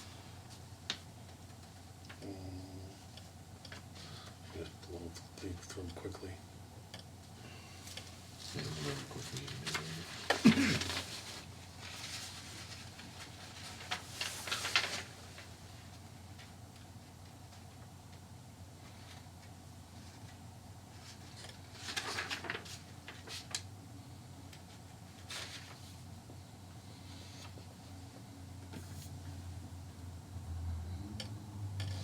Yep. Second? I made the motion, he seconded it. Okay, all in favor? Aye.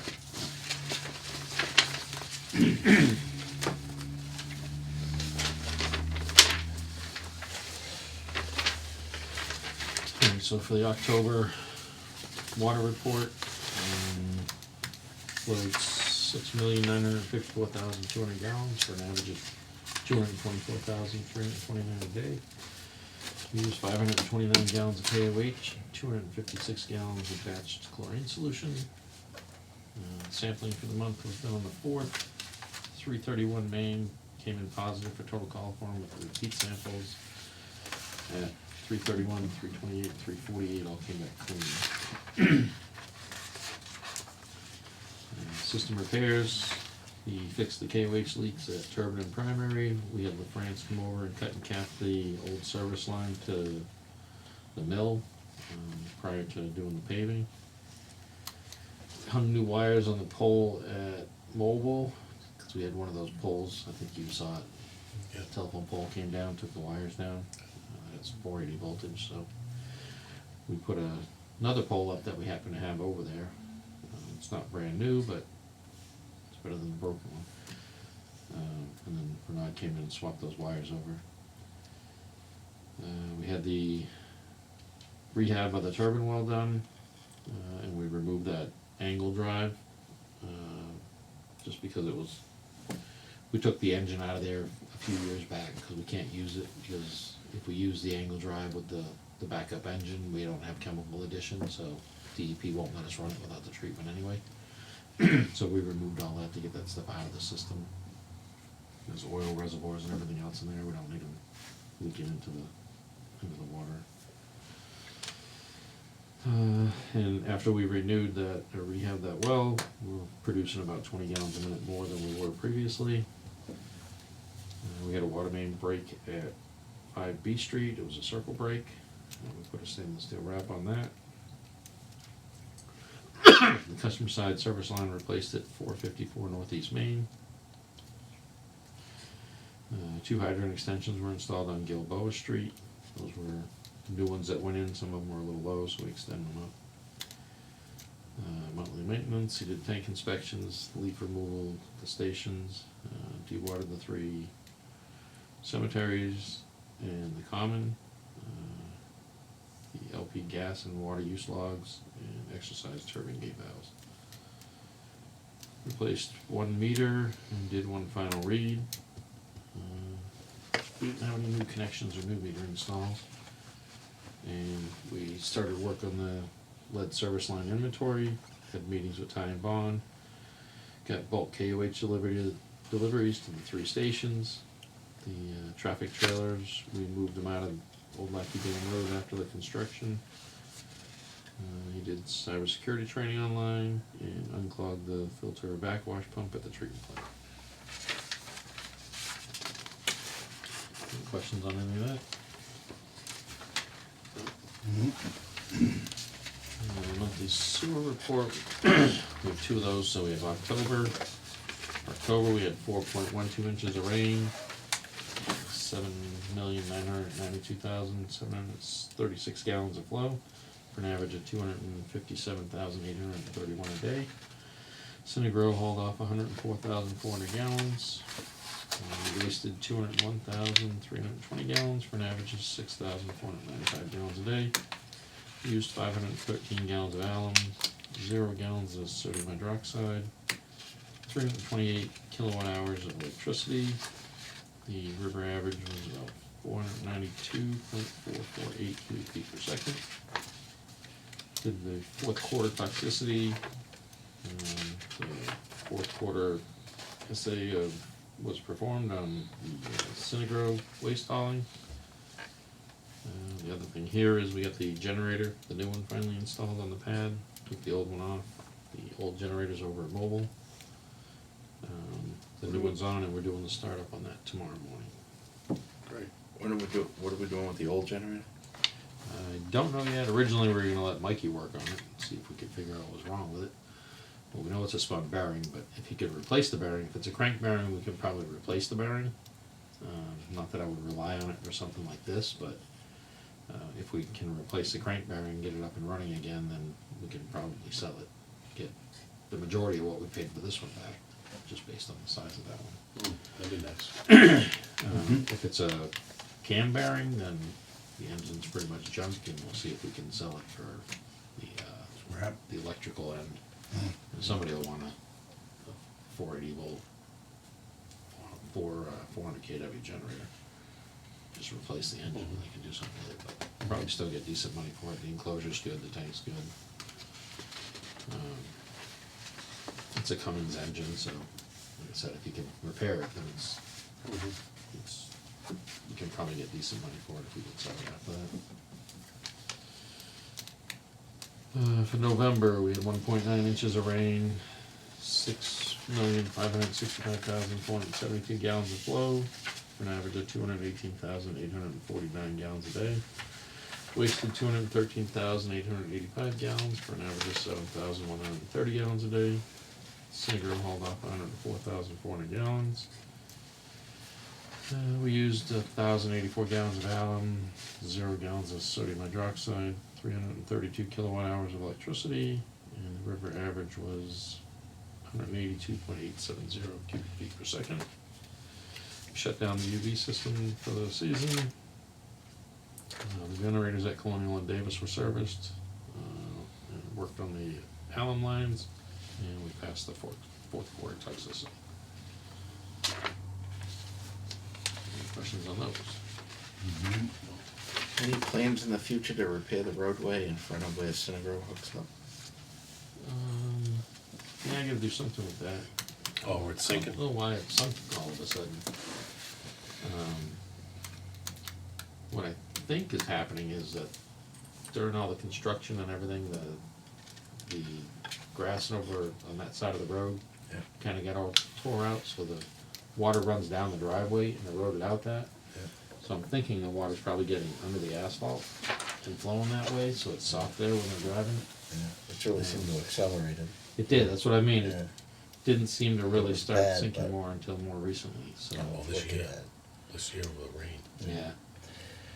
So, Would there, if you, and I don't know, but I'm if, thinking cut it out and put concrete, yeah, that's what I think. well, we were that's thinking. what I was saying right away, would be the concrete, but I don't know if there's a cheaper version with regrind, but I don't know if you wanna, I was thinking when somebody was around with a vibratory roller, but I don't know if you wanna Yeah. vibrating over here, you're gonna snap 600 other things, so, but I mean, I think concrete's would be my first I think thing. concrete's probably the best option Yeah. there. Yeah, I would agree with that.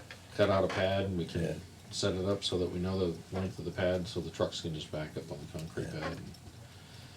Yeah, something about 40 feet long, maybe. Yeah. Would be the full pad, or would just be the, like And 3 we or can 4 either do feet? the back axles or, Yeah. you know, we could do trailer width in case something happened, you had to park the trailer there. You know what I mean? Yeah. If they had to detach from it for whatever reason. Yeah, because the tank is 53 feet like a box. Right. Yeah, we'll look at that and come up with something, but yeah, we do have to do something over there, cause Yeah. it, like I said, it was really this year, cause, Yeah, it's like all you know, of a last sudden year plowing wasn't bad, but this year I know it's gonna be a nightmare Yeah. right there, so. You almost can't plow it. But I took that regrind and I filled in all along that edge over there to Yeah. try to avoid any more of that. Yeah.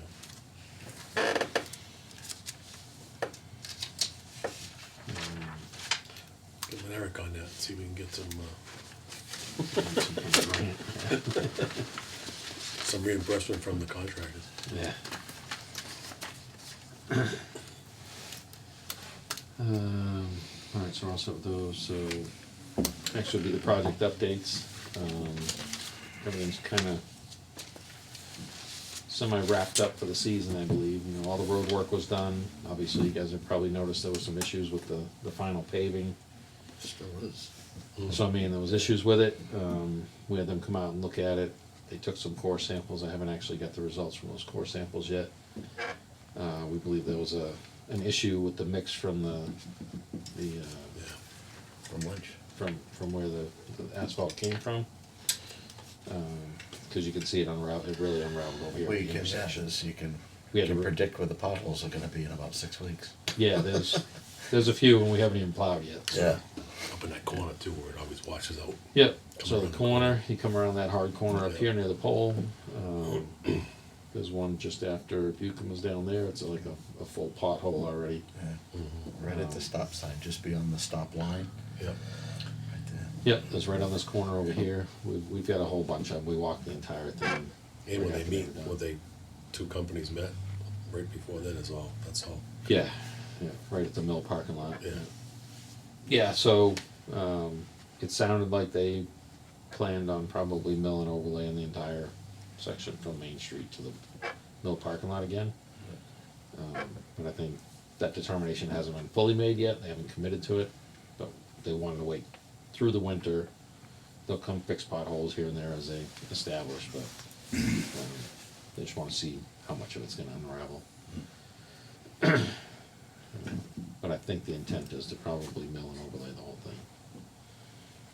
Which is unfortunate, but, Mm. we did not pay for the top part yet, we paid for the base, cause the base came out fine.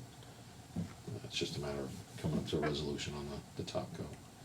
So how does that work with the, since that was all grant money that paid for that whole project and all the paving, how does that work with the, it must be a lot of paperwork that you gotta resubmit with, Bob has to resubmit? Not technically, because we didn't pay for it.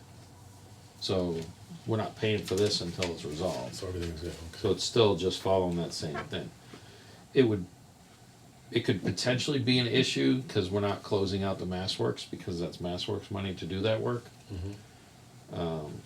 But we can't close MassWorks anyway, because Rich Hardy's so slow on getting their work done, that they're put off until the spring anyway to pave Northeast Main. Yeah, I was just thinking, cause So- the headache it was with you got two different contractors, two different Oh, it's been funding an absolute sources, that's what I'm nightmare. saying, now they redo it over and then. you know, It's an absolute nightmare. That's Luckily, good. this is with the contractor that everything goes a lot smoother with. Okay. Unfortunately, we had this result, but Yeah, you can't put that on the contractor. that's It was not- the material that yeah, came the in was, material, right. was no good. So, that's where we stand with the paving. That's the one big question. The other big question is the portion that the asphalt came out all right on was the other contractor, but they put down too much asphalt, so they were supposed to mill and overlay 2 inches. And when we had the gas leak on the newly paved road, we had to dig up 3 spots over there, and when they dug it up, we checked, and they had ended up putting down 3 inches of asphalt instead of 2. So that's why you've got the pothole effect on all the manholes and gate valves coming from basically the Shell station down to the mill. We put communication out to them saying, hey, we need these fixed, we need something, and we gotta fix this somehow. Not sure what method to fix it yet, but they're not responding to us yet. Actually, I was just talking to a minute earlier about that today, we still haven't got a response from them, so. We'll see where we end up with that. I know I'm not happy driving over there and hitting what seems like potholes in a brand new friggin' road that you just put in. Especially since we just put suspension in the truck. And it still feels like you're hitting a pothole. So we're working on that. According to the schedule, they're supposed to have the pumps and the control panels and all that in, and we're supposed to do startup on the pump station before the end of this month. So I don't see it happening, but we're notifying the engineers and everything that we don't want to grant extensions. The work should have been completed, so I'm trying to hold it to that, but we have not had good luck with the speed of installation and anything like that. So how's the opening of the cubes look? They're still moving on pretty quick. I don't think they're at an occupancy permit spot yet. You get a tenant yet? Not that I know of. Wasn't there something where it was ready by a certain date that they had something? I don't think so. I think they're, one of their big potential ones took another site. The Blackstone Valley building, that's still vacant right now. I think they potentially have somebody ready to sign papers. So I don't know who that is yet either, so. As soon as I find out, I'll let you guys know. We did not get the MassWorks grant for the North Street I was gonna yet. say, have we heard any, And then we heard that we did not get it, they didn't wanna issue another one because we haven't closed out the existing ones. Which is where I was saying that it would be an issue with this paving, because we can't close out the Mass Works, if that was the only thing. We still have all of the second part of the project that isn't closed out because none of that got finished. So that's still holding up the EDA and the Mass Works, the second part of the project, so we can't close out this one. So then, what's the plan of action on that? As far as reapply for the grant? We'll reapply the next round for Mass Works. But we don't wanna put in another application for the EDA, because we're looking at doing an EDA grant for the tank. But we don't wanna put that in yet, still having this one open, and run into the same thing. This is not an easy process to go through all this to put these applications in. Yeah. So we're probably gonna hold off till spring before we try to go forward with funding. Well, just correct me if I'm wrong, I'm just trying to go off so many different projects and things. What, wasn't the company that was gonna run down the pine gonna pay for the tank up here? We've got them, they've allocated money towards the tank. It wasn't Enough. anywhere near the full cost of the tank. And that's the next, That's only hinged on if that moves forward. right. So, So, does a tank need to be put in place if that's not gonna move forward? not necessarily. So, yeah, that's, it's kind of juggling on. Right, so we're trying to juggle everything, and there's a whole bunch Yeah, of balls yeah, in the air, okay. trying to get them all to align to get the project to move forward. The engineering, I think, is at like 90%, so we're pretty close to finalized up there. So I know we had 3 funding sources for that project, and if you guys are all aware, remember, there's been so many funding Yeah, sources for yeah. so many different projects, it's Yeah. been an absolute nightmare trying to keep track of it all, but I think we just closed out today, the final bill that was towards the site readiness grant, which was the majority of the funding for that engineering. We just finalized that today, and we started working into the second funding source, which was the town funds. That was allocated at town meeting for that extra 100,000. And then we needed a little additional funds, which was the ARPA funds, which was allocated at town meeting Yeah. to get the full funding for that. So working through it in progression as the Mass Works, we expended all of that as of today. We're halfway through the town funds, and then the next round will be finalizing the town funds and then working into the ARPA funds. So now what about, so how does that gonna work with, so basically that grant money was obviously the water line improvement grant as well, and Right, so that- with the sidewalk and. The site readiness was to do the full design of everything that may be needed up there. And then, that was, Just- site readiness was just designed to get you to Get you to what apply you for the need to grant, be for the there, right? grant. So then we take that and say, all right, this is what we need Yeah. in order to make these other projects, economic development or housing or whatever it may be, depending on the funding source. So, like I said, we're at like 90% on those plans there. It's enough to move forward with any of the stuff that we need to, but we gotta finalize some of these other projects in order to move forward with trying to get other funding sources for that project to be able to get the infrastructure in place to support that project. So now you had mentioned ARPA funds, that's not any, that doesn't change the ARPA funds. No, this was previously allocated ARPA funds prior to them allocating for, which is Street. for, Depot Street. So, and I think that was part of the concept of, we allocated money from town meeting, from the town funds to fund the rest of that project, and then ARPA funds to make up the difference. So going in that progression leaves the ARPA funds to go towards other projects that may be supported. So, A lot of moving parts. a lot of moving parts.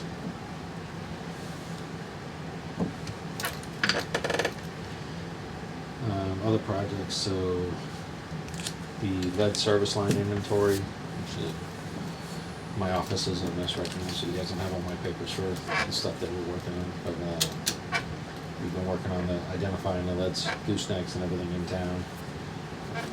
Or at least to the best we can with all the information that we have in records. There's some other parts of that. We got home inspections that an engineering company's gonna come in and take a look at. So that's the $200,000 grant that we got through the state to identify any lead stuff. I don't know if you guys saw the articles, but there's articles out that, you know, Biden's supporting pushing forward with getting the lead out of the system. They push forward with reducing the level, the regulatory level of what the limit on lead in the water is. There was people pushing saying that, you know, no lead is acceptable and they wanted it to be zero, but you'll never get it to zero regardless. But they're tightening up those limits from 15 to 10. Our last round, I think our highest was 3. The number that's reportable was 2, 2.4 or something like that. So we're still in good shape based on the new regulations that are coming out.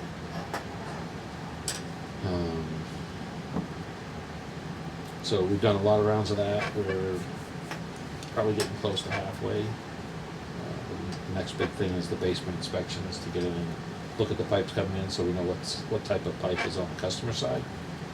And then we have another part of the project that'll be done in the spring where we're going to do hydro excavations at the customer's gate box, or the curb stop, so that we can see what's on the customer side and on the town side, so we can get a good feel of what materials are in what areas. You know, typically when you do that, and they have modeling software that it's predictive modeling, so we'll grab data and then they'll take that and they'll put all the data in there as to when the houses were built, when the water main went in. And they can kind of do a predictive modeling to determine what they think is on all the other ones that we don't know. You know, if we can get all these projects done that we'd like to get done, then we'd be in really good shape because, you know, if we can get North Street done, all of North Street is one that would potentially have lead goosenecks on the main before it goes to the services. But if we replace that eliminates an old area of Maine. Everything except for probably Prentice and Gilboa Court, everything up there is all newer construction, so we won't have any of the lead goosenecks or anything of those. So that would take care of a big majority up there. Depot's another one that it would solve that issue.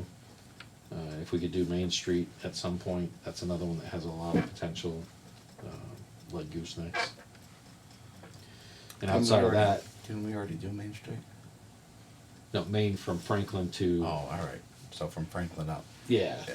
yeah. So that's probably the biggest project that we have for those going forward. And it's kind of a critical one just because it's the main trunk line from all the wells and all the tanks. So, you know, we've had a lot of breaks on that line, so that's the one thing that concerns me is the amount of breaks that we've had and knowing how quickly it can empty the tank and have us out of water. So,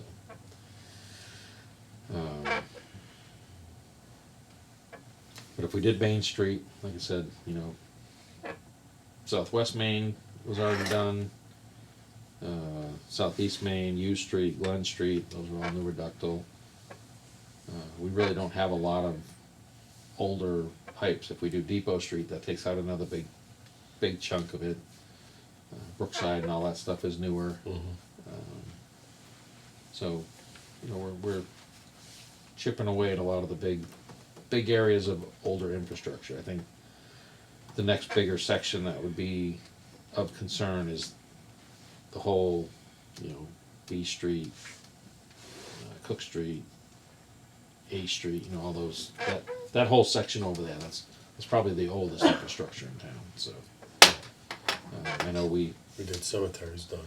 right, so we did all the cemetery, and, you know, that's one of those where it's a lot of small streets, so if we could just kinda, you know, if we can do it that way, where we tackle them a little at a time on our own, you know, it saves a lot of money, and we can slowly get that taken care of. At some point, if they move forward with the at the end of Caswell, that project there, I mean, we won't have the water supply for them with those old pipes in the ground, so. Either they need to come up with a plan to replace either from the intersection over here at North and Gilboa, all the way up that way, or come down Manchog Street from Mechanic, and kind of a little more of a straight shot there, but that's basically the only two options over there, and if you go one or the other of that route, it kinda takes care of a big section of that area over there, and then it's all really the smaller sections that we could probably manage at some point. So, How about the, pipe, isn't there a section of some pipe on North Street that's got what do you call that pipe? AC? AC. Yep. So that would, is there any? The transition, it's cast iron going up until just a little before your area, and then it changes to AC, and it's AC from there all the way up to the end. So that would get addressed if we do that, that would replace all that. Is there any routes in town that has AC? Yep, on Rydell, if you go basically where Cardinal Drive is, Mhm. from there towards the dump is cast iron, and from there down to west, and the majority of West Street is AC.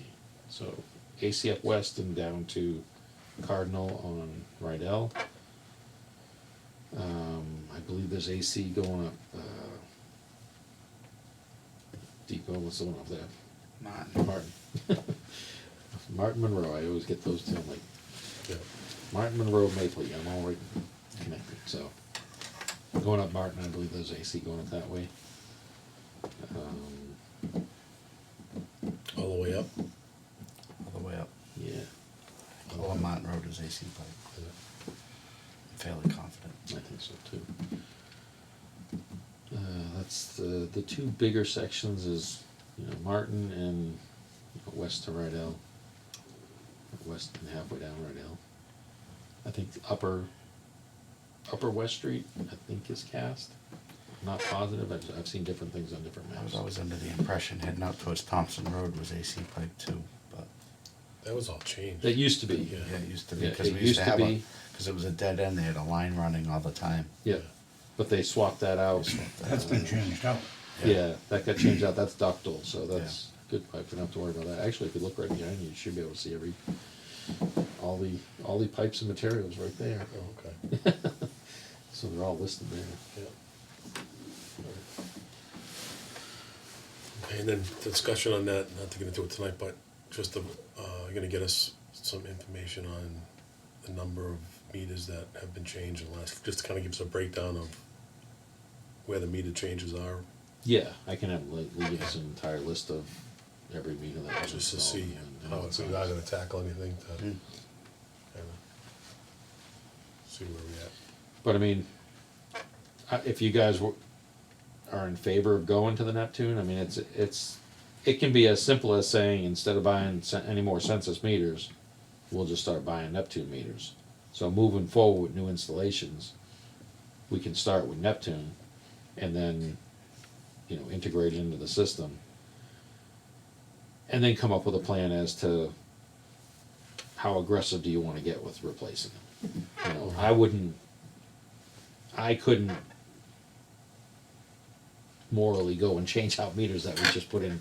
I know. Within the that's last what I'm 5 trying to years. think. Right. We wanna come up with So- some sort of a plan of action if we are gonna go. Right. Yeah. And I know the census meters, they're supposed to be 20-year meters, but we've had a lot of them fail that are dead batteries or just stopped working.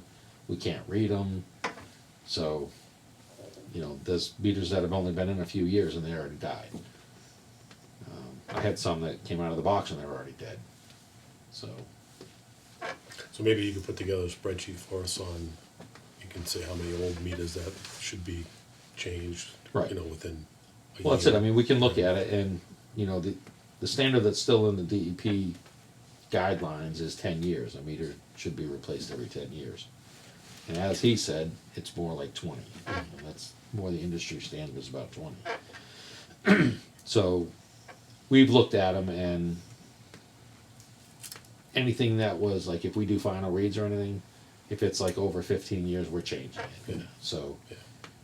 that's kind of the methodology that we've been using moving forward. We're not aggressively going after older meters, but if we're doing final reads, when we do a final read, if it's over 15 years, we're replacing it. We're not gonna see if we get another 5 years out of it. We're already in the house, we're already at that point, we can, I we don't have a think- mechanism to get into the house and change it. It's easier to do it at a final read and closing, and then you're good. I don't think we have a lot of loss anymore due to malfunctioning meters like we did Right, previously. yeah, we had a lot of, Yeah. we were losing a lot of revenue on old meters, but, Yeah. all those are gone now, so.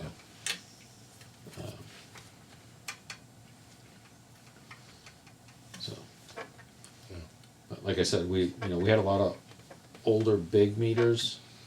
We don't have a lot of big meters to begin with, but all of our big meters are older meters.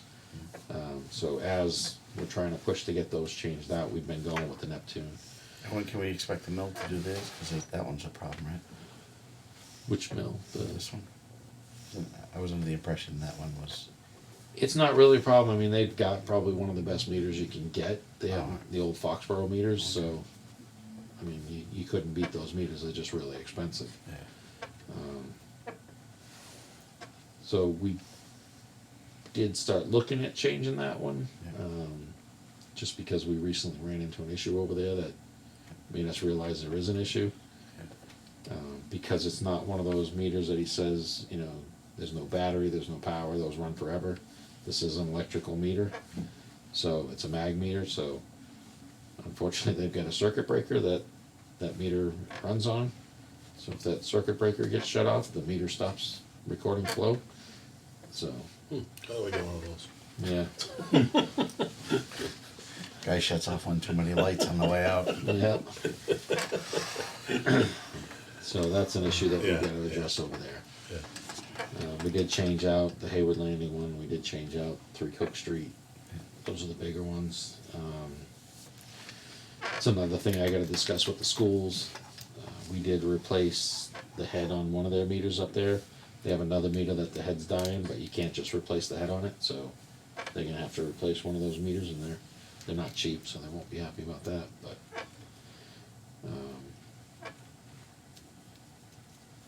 We'll look at some of that when we're doing Yeah. this thing, but like I said, there's a few of the bigger meters in town that we wanna get swapped out, just to get us more up to date, some of the older meters in town. Did we put these meters in the new warehouse? Yep.